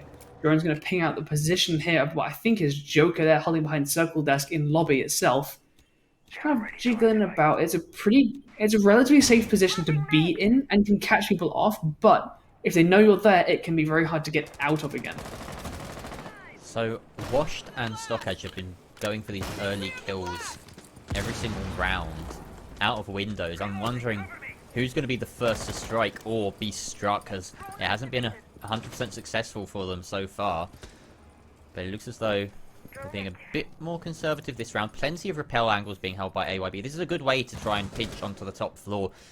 So there's not too much risk associated with it, especially with Valkyrie off the board. That said, Nomad gone also means there's less security in doing so. So some early shots being taken by Wash as he makes his way into the toilets, reversing to name. But Joker will find the opening frag. That's some Lucy taking down Yuri. Kangaroo Kenny hitting the deck and taking out Wolfie. Size finally getting a response onto Wash, and that's a Jaeger. Well, he's washed up inside a bathroom now. Selpsim, Vapor trying to get the refrag, and Kenny once again just holding this position. He's actually going to push all the way through Projector now. Stockage takes out Sides, and now Choco's in a 1 versus 4. This is consulate, ladies and gentlemen. We're not even halfway through the round. We're only just over halfway through the round. And the round's pretty much over. These rounds are going by so quick, and that round actually began in an identical fashion to round number 1. Yuri being picked off by Joker was how the whole map started, and it's how this round began as well. And it's leading in a similar direction. A very different play of the round, rather than that full sweep across and walking into Wash. We've seen window fights, but it's just been picked apart. They just keep losing out these simple fights, and he doesn't know the position of this player who's now moved down to him. And Kenny picked up the end of that round with another headshot. Kenny, so many kills all the way up on the top floor, races down to the bottom. Neither of these teams want to actually attack a lobby. No, we haven't seen the lobby defense yet. We've seen a lobby roam. Like we haven't even seen lobby. Like no one's gotten into the middle floor. We barely need to observe it. Yeah, like it's bizarre. Everything's happening on the top floor in this match, and there was, you know what? Even in the round that was a bottom floor defense, it was barely happening. And it was like I said at the very start, before we even saw a single round. I would like to just blow my own trumpet here and say how well I predicted this. Going to lobby first, a sure sign that this is a team that wants to roam, and they are. And every single round that they've had a successful roam, they've won. The top floor defense didn't work for them because, well, they're roaming on the top floor when it's not a top floor defense. So at this point, I would say, you know what, guys, drop the top floor. Just go Archives Tellers for your next site after this if you win it. Because you can roam on that site. I mean, you can roam on all of these as we're being shown, and as you put down your trumpet, I'm going to pick mine up because we see Scythers and Starch bringing out the IQ and the Pulse, two operators that I pointed out in the ban phase that can be massively impactful here on Consulate, and two that interact with each other. While Pulse has his scanner out, IQ can scan it and she can see it when it's activated. I don't know that we'll end up seeing that particular direction, but it's one of those. When you're playing IQ and you spot a Pulse on his scanner and you hunt him down and you get the kill, it's one of those. You feel so cool. Yeah. It's one of the coolest things you can do in the game. Same for a Vigil. Like when you're scanning and you see a Vigil and his cloak active and you wallbang with the pistol and you get a kill, you feel like you are a hunter-killer drone that has just executed a target. Yeah, the potential ceiling for IQ is so high, but it's just so situational that she doesn't really see too much play anymore. This is a run out from Starch waiting to happen. That's not really how she's meant to be used. You know, well, I mean, she can be used that way, but usually she's there to try and get rid of utility, and removing utility with a pistol from above usually doesn't work anymore because there's so much indestructible utility. But Chocomeister will find Wash to open up the scoring for this round. And that's good from AYB. They, I don't think, have managed to get inside the building safely most rounds. And at least when they have, they've usually gone down a man or two. So this is good progress. Stockage, though, underneath, this is not destructible floor. So he's just feeding intel at this moment in time. I'm sure he wants to deliver a C4 up to anyone who's going to linger there for too long. I think that is destructible floor, though, inside of Visa. So he could go for that one. No, it's not. Apologies. It's still top of the stairs. So yeah, he's just feeding this to his team. It looks like Patrick is getting ready to try and go on the flank. And you need that if you're going to have that kind of intel perched at the top. Can he know that the players coming in from the left? He should know that Visa players are active. He turns. He's not got ready for that closer player. That Diana shuts down Kenny, and a 5 versus 3 is all they're rewarded with. Pulse, he can scan all 3 floors of this. The scanner's range is so good, but the Nitro Cell strategy prioritizes aiming at the wrong direction. No, Wolfie prioritizes aiming for the Pulse, not the Nitro Cell is punished for it, and Wolfie is shut down. That was a gorgeous toss there. It was so perfectly angled, and I didn't think he'd be able to get the distance, but he absolutely did, just proving that Pulse has a bit more of an arm on him than I thought. And thicker wrists. Yeah, thicker wrists. I couldn't make that. Arm day. You could make that. I'm sure you could. No. Evac has compilations of me with limp wrists trying to toss C4s. Oh. I need to see some of these. Anyway, Sides is going to find another defender here, and for once, Skittle are looking under the cosh. It's a 2 versus 4. This is holdable still. With only 23 seconds left, the smokes are starting to come out so the execute can come through, but Chocomeister finding one is important as he can now stick the plant. No more Evil Eyes left for you, Patrick. They've been dealt with, and this reload animation is far longer than the plant animation. Chocomeister gets that down perfectly fine. He's even got time to make a cup of tea and fall back. He's got now a mountain to climb ahead of him, Patrick. He's got so many angles being held against him. The vertical ones are the least of his worries right now, as there's player on the diffuser. Something that's biding his time. Chocomeister behind White Van. He's just got to survive as long as possible. Patrick trying to take the fight up the yellow stairs, but Vapor or Salpsim is there. Take him out. Banshee or no Banshee. And AYB, they've finally secured a basement attack. Their attacking rounds that they've managed to get a plant down and played the objective a bit more directly have worked out quite well for them. It's true. Like when you go for those extensive rooms, you do leave the site a little bit vulnerable. And while these attacks are not happening instantaneously, they are happening very directly. They're not going for a massively ambitious, we'll take the entire map and everything. They go for, like, we will take this area nice and quick. We will establish the ground and then use it well to get the plant down. That is rewarding them absolutely. And we go back to Garage as Skittle think they can do that a little bit better next time. Are they right? Let's find out. Only one way to find out. Fight. There is. Oh man, I missed that show. Those of you watching that have no idea what that is, Harry Hill's TV burp. Absolutely go and watch some. It's awful. All right, so that cannot still be live, right? I don't think it is. No, it's long gone. But just find it somewhere online. It's worth the awful humour. Long gone, and but the still massive remembered. cons. We should get him to cast. He'd be great at it. He should come do a guest cast. Did you know he was a doctor Of what? of medicine? Oh shit, nice. Yeah. 10 I did not know seconds that. to go. Well, you learn something new every day. 5 seconds to go. Alrighty. We veered away from the pulse, choosing not to bring that intel. The problem with things like pulse is because you have to be so active with the utility, you have to bring that scanner out. It means you're not somewhere else with your gun up ready to actually take a fight straight away. And it means the rest of your team is kind of relying on just intel rather than actual fighting presence. Makes sense to veer away from that, though Stars did have a good nitro arm. He did have one in his hands again, as Bandit is his choice, and he's going to be there to deny the breach just a little bit longer than they have previously. Washed in a familiar situation here, trying to hold the top floor, but this time he's a bit more greedy, a bit more advanced. He will pick off Wolfie, but can he retreat in time? Surprisingly, yes.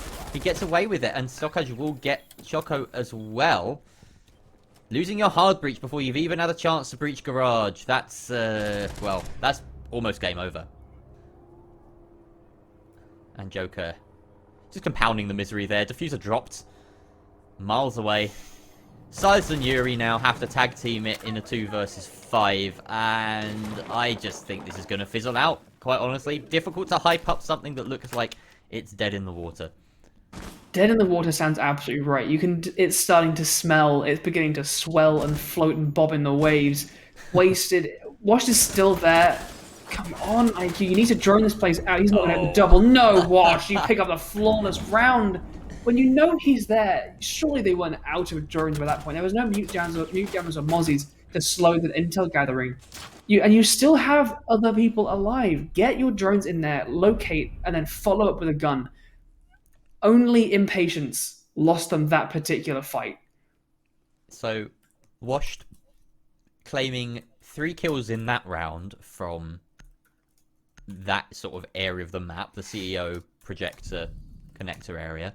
4 in the first round from almost the exact same spot. You'd think AYB would get the message. They've been sending people to meeting balcony. I do appreciate they've been trying to stay close to each other. That is valuable. You know, you can go for those refrags. 1, they're not happening. No. They're not quick enough.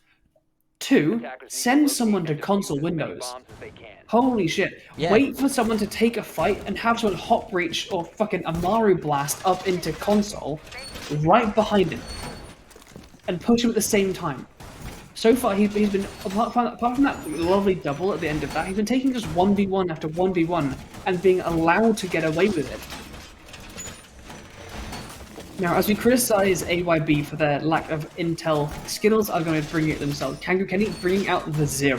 Got those 0 cams out. We've seen some people try and argue that those things are just good for getting rid of ADSs and stuff, and I think those people are wrong.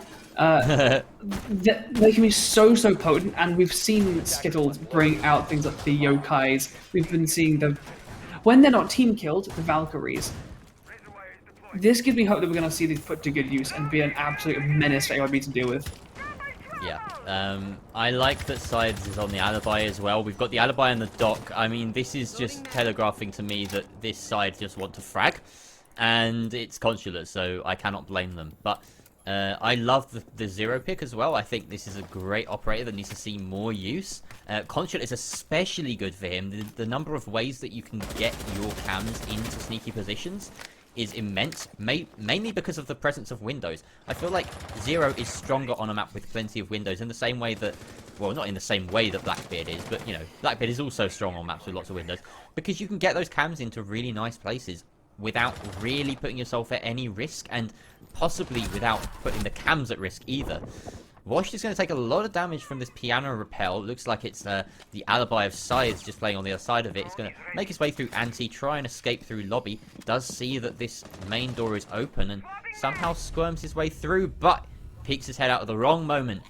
Stockhatch is there to take him down and gets a second through the hatch. A lovely bit of awareness there to deny the refrag by the sledge. Yeah, really good play there from Stoaz. Just gets drones out, hiding below those steps up and get the kills, tries to exit, and a really nice bit of, as you said, prediction, that awareness. That is what I think I'm saying skills begin to step up in, that kind of awareness, that kind of just confident movement that is really allowing them to just play however they want right now. AYB are just beginning to show a little bit of carelessness and impatience when it comes to this droning, when it comes to acting quickly on information. Oh no! Oh no! A team kill and a suicide with a grenade. Cooked Joker tries to buy some time back, shuts down Vapor, and makes sure it's a 2 versus 3. Oh my god! The fact they can do that and then still have both their top fraggers still alive and the man advantage, and the advantage. Still looking all right. This is crazy. Yuri's going to go down. He can stim himself up, but he will be finished off by Joker with a pistol. Now Wolfie's in a 1 versus 3, and he knows that the push is coming from yellow. He's getting some pings from the Prisma, managed to fool Kenny. Alibi is dead, Kenny. You don't need to be pre-firing those anymore. Washed does get downed as well. Zofia can't withstand anymore either, so he's going to need some help to get back up. Kenny just setting out some cams, getting ready for a post plant, and he will begin to stick that case behind the desk. Wolfie going to swing on the players inside a bathroom. Doesn't expect the one in toilets, and Joker's there with the plant cover. Will win the round for Skittle.jpeg, and despite that blunder from the sledge of Stockage, who opened the round very nicely, they still just walk away with it. Yeah, he's going to be very grateful that he had that good double kill at the start to try and buy a little bit of pride back for that. Yeah.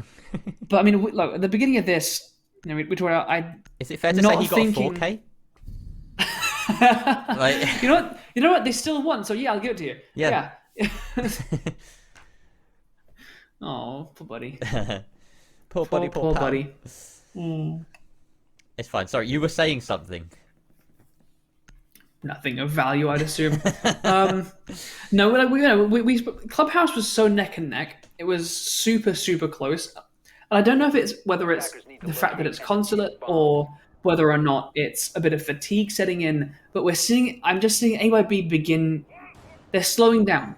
The engine is spluttering slightly, and they can bring it back. We've seen teams do far more miraculous things. But Skittles are just moving throughout Consulate with a confidence that is just a little bit dangerous. Yeah, they're fluid, they're fast, they're snappy. They kind of look like they're playing for individual frags, but when you look closely, they're, you know, right on each other's tail and ready to help each other out. And they're doing all the jobs they need to in terms of clearing utility and getting the push that they want to happen to work. And it's lovely. It's this wonderful blend of strategy and just huge balls that are doing fantastic work for them so far. I think, yeah, I love to see it because last map, like you said, it was very, very back and forth. This is Skittle being dominant. It absolutely is. I think some of it does come down to this. I feel there's just a bit more familiarity. Yeah, like constant plays, like we keep saying, the movement is really good, and that comes from practice, that comes from experience and confidence, and they're really, really demonstrating that. If AYB want to get their way back into this, they need to just reset themselves a little bit, figure out the mindset, and bring something to this. Because at the moment, like you said, Skittles are... It looks like they're playing for frags, but they're playing close together. They're playing confidently, and I feel it's more like the entry is getting the frags, and they don't need to get the refrag. Is more what we're seeing rather than just individual play. And look at the difference right here between the sort of approaches of these sides. Wolfie is being downed on the top floor. That's the Jaeger being taken out. The opposite number, Joker, finding that frag, and AYB forced to fall back. So no such success on the roam for AYB, as opposed to Skittle, who basically didn't even allow AYB even anywhere near the site on their attacks. So this is looking... It feels almost like a copy. Like they're trying to do a similar thing to what they struggled with the last time, but it's so dangerous to try and bring out a copied mindset. Oh, an unfortunate throw of a nade into an ADS, and the alibi is right there to nail the headshot onto the suicider that is Stojash. Stojash? I say it different every single time I read it. It's a weird one. I've been going with Stockage. This is a really difficult situation for Washed and Kenny. They know that they're a couple at least inside a bathroom and one bottom spiral. So holding these angles is pretty difficult, but Yuri is going to find Joker, and that's going to make it even harder for this push to come through. Yuri with his third from the exact same position. I mean, okay, it's not exactly the same as that Skittles round with Wash holding one place and getting a quad, but Yuri's doing a fantastic impression of it just, you know, one floor below.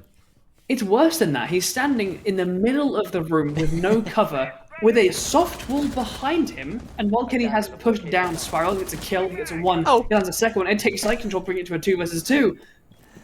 They've just left Yuri behind. The hatch is almost certainly open, however, so they need to be careful of this drop, but he's not using the hatch, he's coming down the stairs, and Silence is the one above to try and make some work. He's got a shotgun and a nitro cell to use it, but there's a push. Yuri puts in a quad. Is this going to be an ace for the alibi? Could be. Patrick still holding diffuser, but he needs to do something about it. He's missing the shots, and Yuri will get the ace as the alibi for AYB. 3 on the roam, 2 on the retake, and that is a wonderful stat to add to your books for ECS. Absolutely, but I still can't help but feel like it highlights the point we were making of Skittle don't feel like they're relying on anyone's frags. It just happens that your initial fighter is getting the kills, and whenever they fail, the refrag is right there. They're being followed up. The cover is close. That felt like it was Yuri clutch, like Yuri ace, and if that didn't happen, I still feel confident that Skittle could have taken that if it weren't for that outstanding play from Yuri. You know what I'm really feeling right now? I'm feeling the potential anger in Kenny, because sure that that take of the middle floor really didn't go to plan. They lost far too many bodies approaching bathroom, and I mean, Yuri got away with absolute murder there. Shouldn't be allowed to do that, but Kenny made it work. He managed to push down Spiral, get the frag on the player on Spiral, and empty out the site. And then the call was, Patrick, come plant. Just get the diffuser in here. Patrick, I think, misreads that situation and tries to plant White Van while there's still an Evil Eye up, while there are players trying to hold from Piano. The idea there is always, when you're in that disadvantage, when you know that the Romans could be coming back at any moment down yellow or opening from above, you've got to go to cafeteria. You've got to plant there, much closer quarters, far fewer angles to watch. You set up Kenny at the bottom of Visa stairs. Suddenly he's watching every possible retake angle that you can imagine. He's watching Visa stairs, he's watching Spiral. Basically, that was the play, and I think Patrick just hesitated a little too much. I don't know whether I'm reading into that situation a little too much, or maybe I'm missing an important detail, but it felt like that. It felt like Kenny had a handle of things and Patrick didn't. Yeah, whether it was a slight miscommunication or a slight hesitation of some kind, Joker be spotting out the existence of site. Then a pre-fire from Stoa is going to shut that down so quickly. Skill's taking an early man advantage. Now, we saw that 2 players up in showers in that last round, and we've got Kenny on the 0. You point out the windows can be so good. You could just shoot open the bench's window and shoot a cam and look into showers and see exactly what you're dealing with and sort that out. But they just were a little bit, again, impatient. You see, that's the danger of playing inside a connector. Oh no, that's Elak's free kill. CEO is just a horrible place to defend in this meta. Like, Yuri playing here with this deployable shield, one of the safest spots possible, and connector is one of the most dangerous. You have to really be on your toes to make sure that you're not being caught out by any of the numerous angles that could end your life very quickly. So right now, this is horrible for AYB. They're sitting basically rats in a cage. Skittle can take their time. They can do what they like. They can just Wolfie's saying soundless repels are the reason for my insomnia. Clearly just not hearing the threat as it came in. And that's why you have to shoot out the glass. Not necessarily the wood of the barricades, but you need to just throw a couple bullets to break the glass, because it allows sound to travel so much easier. I wonder whether it's a sort of a bugged out thing that he's referring to, but yeah, if you open the glass, then you do get a better sound propagation through those windows, so definitely do that if you're in this sort of situation. Chocomeister will at least find a kill onto Kenny, but now, well, IGL dead, having set up a load of cams. Could that be a benefit to Skittle at this point? Who knows? Joker really just face-checking everything. Sturge makes it a double with the SMG-11, and it's Euro and Vapor all by themselves. Vapor is pushing down these stairs. He's used up all his canisters and there's more than 40 seconds left. The shotgun down the first, finishes him off. Is the second there with the refrag? No! Down in the second. That is Joker and Sturge both shut down into a 2 versus 2. 30 seconds, the concussions will both give the location of the dock and stun him. Washed Vapor gets get one. Swing in. Salpsimp and Yuri just shut it out. That was, I think, a triple for the smoke, if not a quad. And how did AYB win that? That's outrageous. I don't understand quite how. Skittle are just like, there are a couple moments where they're getting a little bit, I don't know if it's overzealous, a little bit complacent. They're seeing the fact that AYB have been a little bit switched off going through these first few rounds, and they're trying to just rush through. I mean, we saw Joker there fighting it through lobby, and he really looked like he was just kind of face-checking things. He was just scanning the room, unsure of any positioning, and then flicked when he was shot at, but it wasn't quite good enough. Joker by himself, dangerous. Joker with a drone right in front of him, a menace. That's going to be really scary, and that, I think, is the difference. That kind of incremental increase in teamwork and lethality. That's going to be the difference here. Can I add a third panel to that, like a SpongeBob You can. meme? So you've got the SpongeBob. Normal SpongeBob is Joker face checking something. Nice. Okay. Yep. Big muscle SpongeBob is Joker with a drone on entry, and then little kind of like smooth SpongeBob, big eyes, super friendly, non-threatening, is Joker attempting to refrag on yellow stairs. Absolutely. Yeah. I mean, a shotgun on yellow is a powerful thing, and Kenny can use it, no doubt. It was, yeah, it's Vapor. still a favoured situation, but, like, you know he's there, you know what you're up against. Yeah. It's your job as the Unfortunate. Ash to win those fights, you know? But, yeah, I think that it fell down on that yellow push. If they maybe coordinated the yellow push with the swing in from CEO and Connector Repel, then they could pick up the refrags. That might have actually worked, but I think it's because it was staggered that essentially they all just took 1 versus 1s and lost them 4 times in a row. Yeah, staggered entries spell death for absolute certain. If you allow a defender who's kind of vibing a little bit to take one fight, reset themselves, oh, there's one over there, take a second fight. There's no advantage in that. You're just offering them 2 separate fights. Ooh, but a vertical fight here may be coming out here from Sturge. He seems to be aware of vague presence. The pre-fire is giving his position away. Sturge is below on the vigil. It'll be very hard to spot out, and a very potent person here that could come up Visa with things a little bit hectic.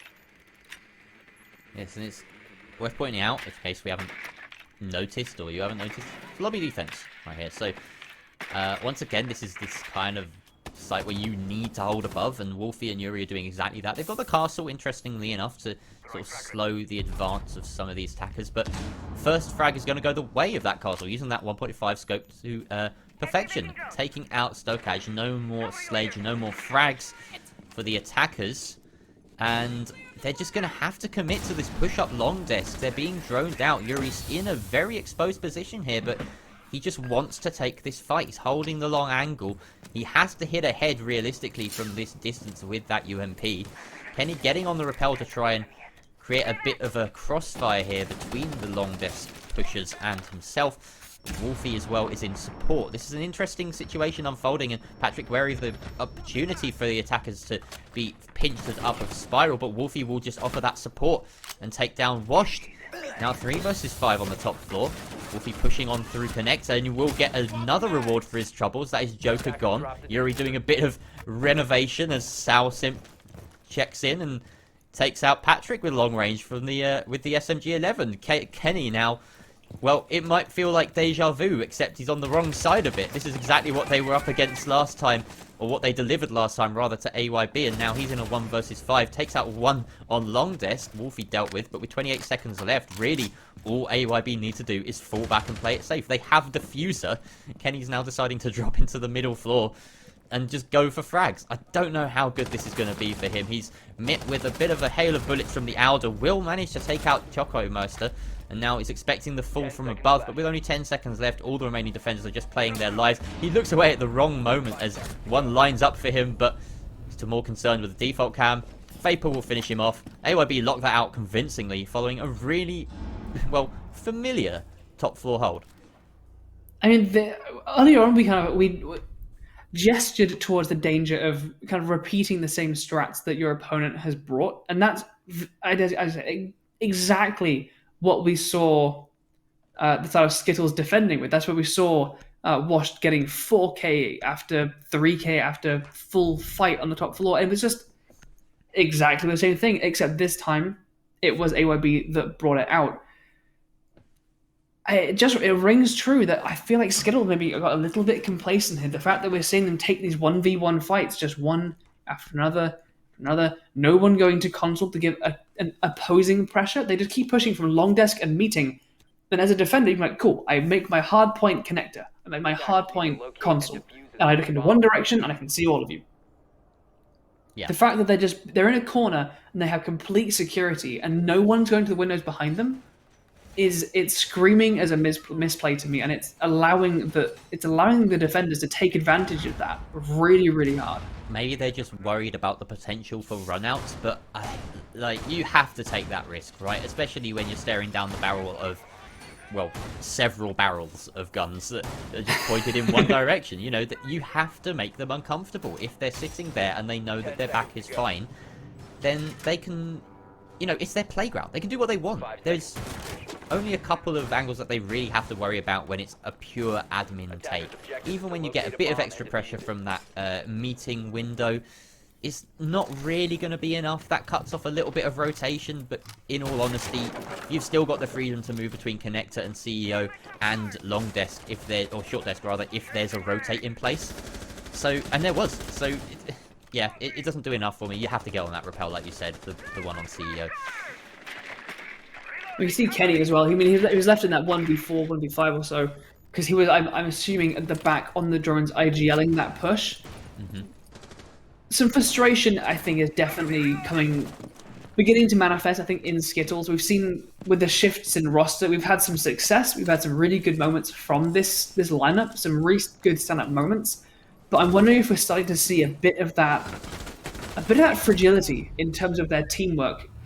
Yeah, some of that new team factor starting to rear its ugly head, unfortunately, for Skittle. But they're making it work this round, at least. These repels are paying off. 2 early picks onto both Yuri and Wolfie, 2 fairly high performers so far for AYB. And that's going to make this garage hold much, much harder to deal with. Or much, much harder to keep hold of for the defenders. The attackers now have, well, they've got Patrick on the hard breach on that thermite. He's setting down one on that right-hand side of the triple wall. That's going to be successful. We can hear it going out. A bit of a pressure being sustained here onto sides as well inside of bathroom as he takes some pop shots through the soft wall. But he's going to need to grab a kill or two here realistically. Otherwise, AYB are looking pretty rough.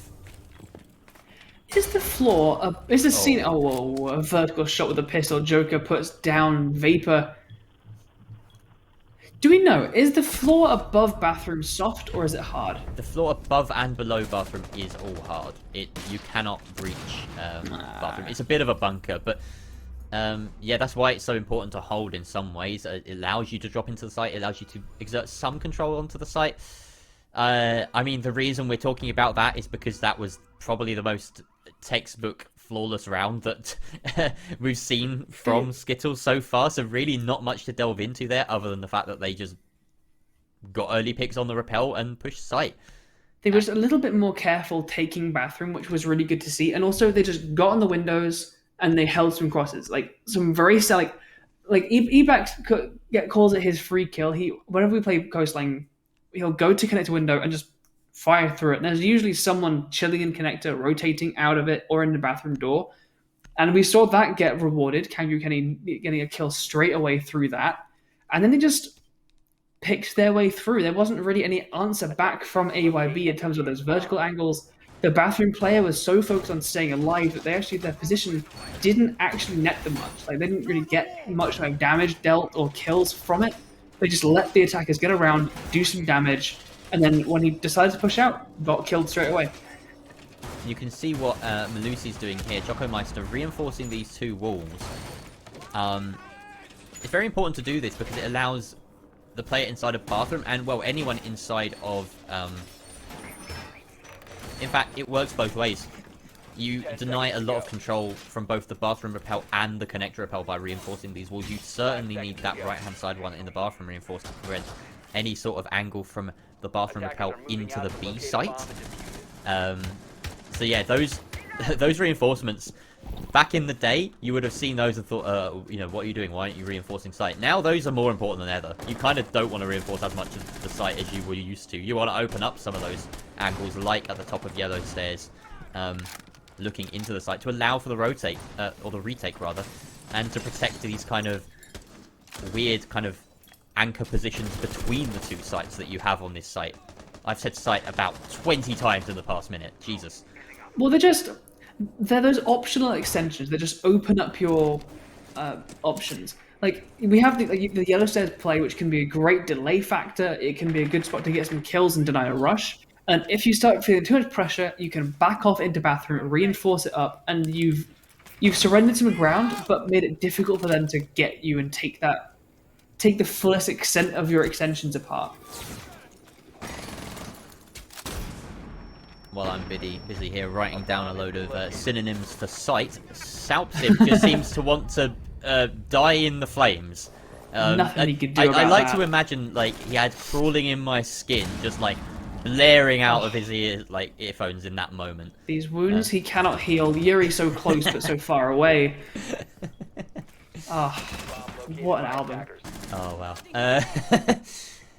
So, no toxic gas canisters remaining for the round. That's a huge blow for AYB, especially the fact that Vapor did so well on the yellow stairs hold in the last attempt of the CEO defense. It was basically the way that they won.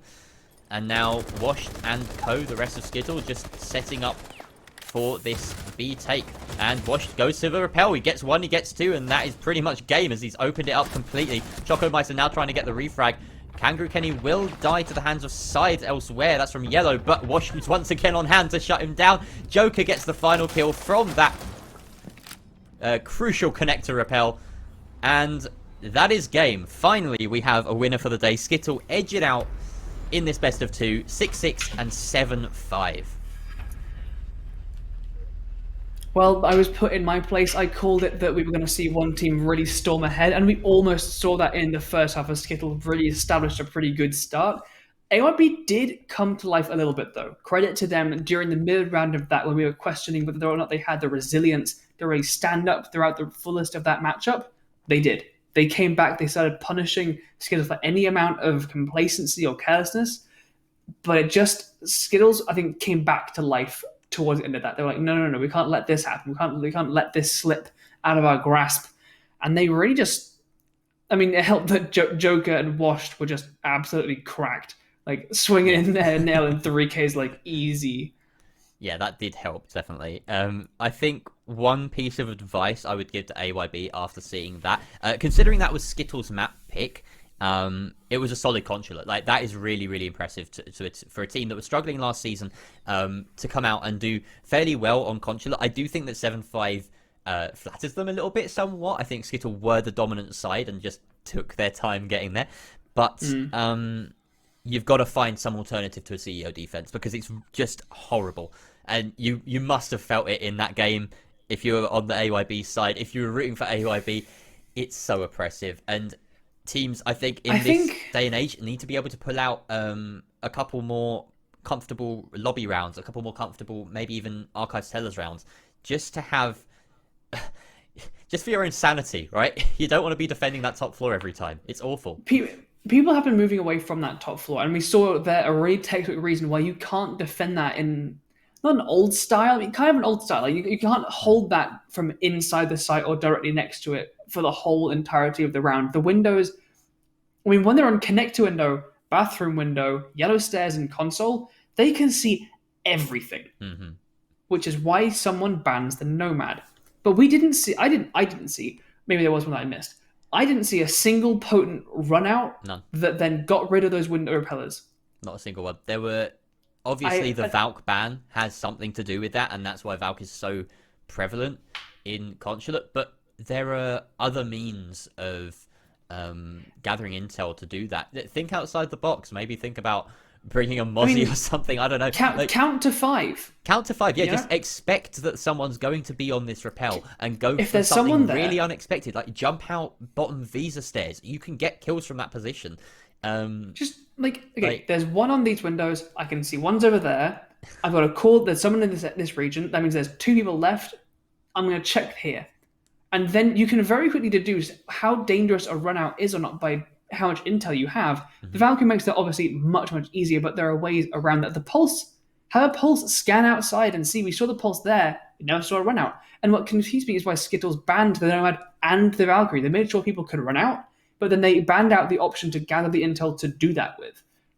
A weird kind of just eliminating all of that kind of play, but not using it. I think it's possibly a case of Skittle being incredibly comfortable with Consulate and thinking we can do this without a Nomad. Or maybe reading into AYB's playstyle and saying that even with the Nomad banned, they're unlikely to go for runouts because they didn't seem like a team that wanted to play outside the map so much. Whereas Skittle were making these peaks constantly. They weren't necessarily really running out, but they wanted to contest it a bit more aggressively.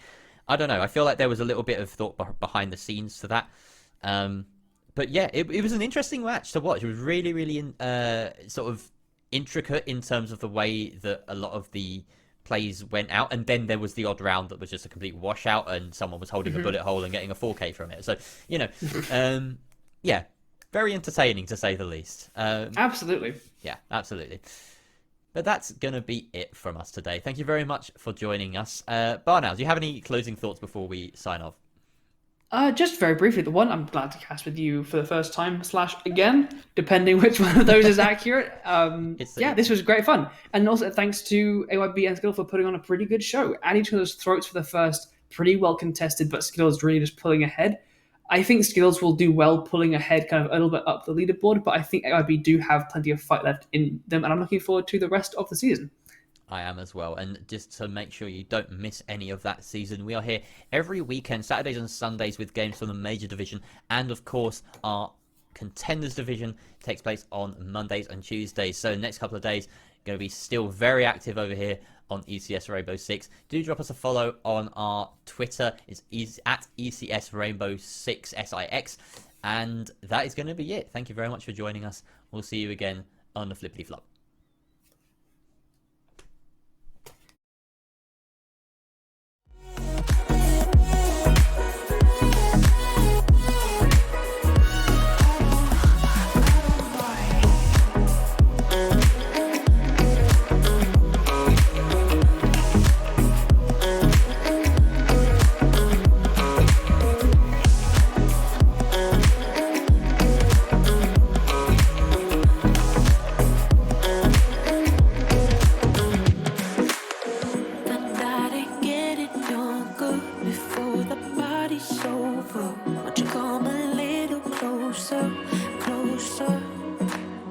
We're looking at each other, feeling your boat was so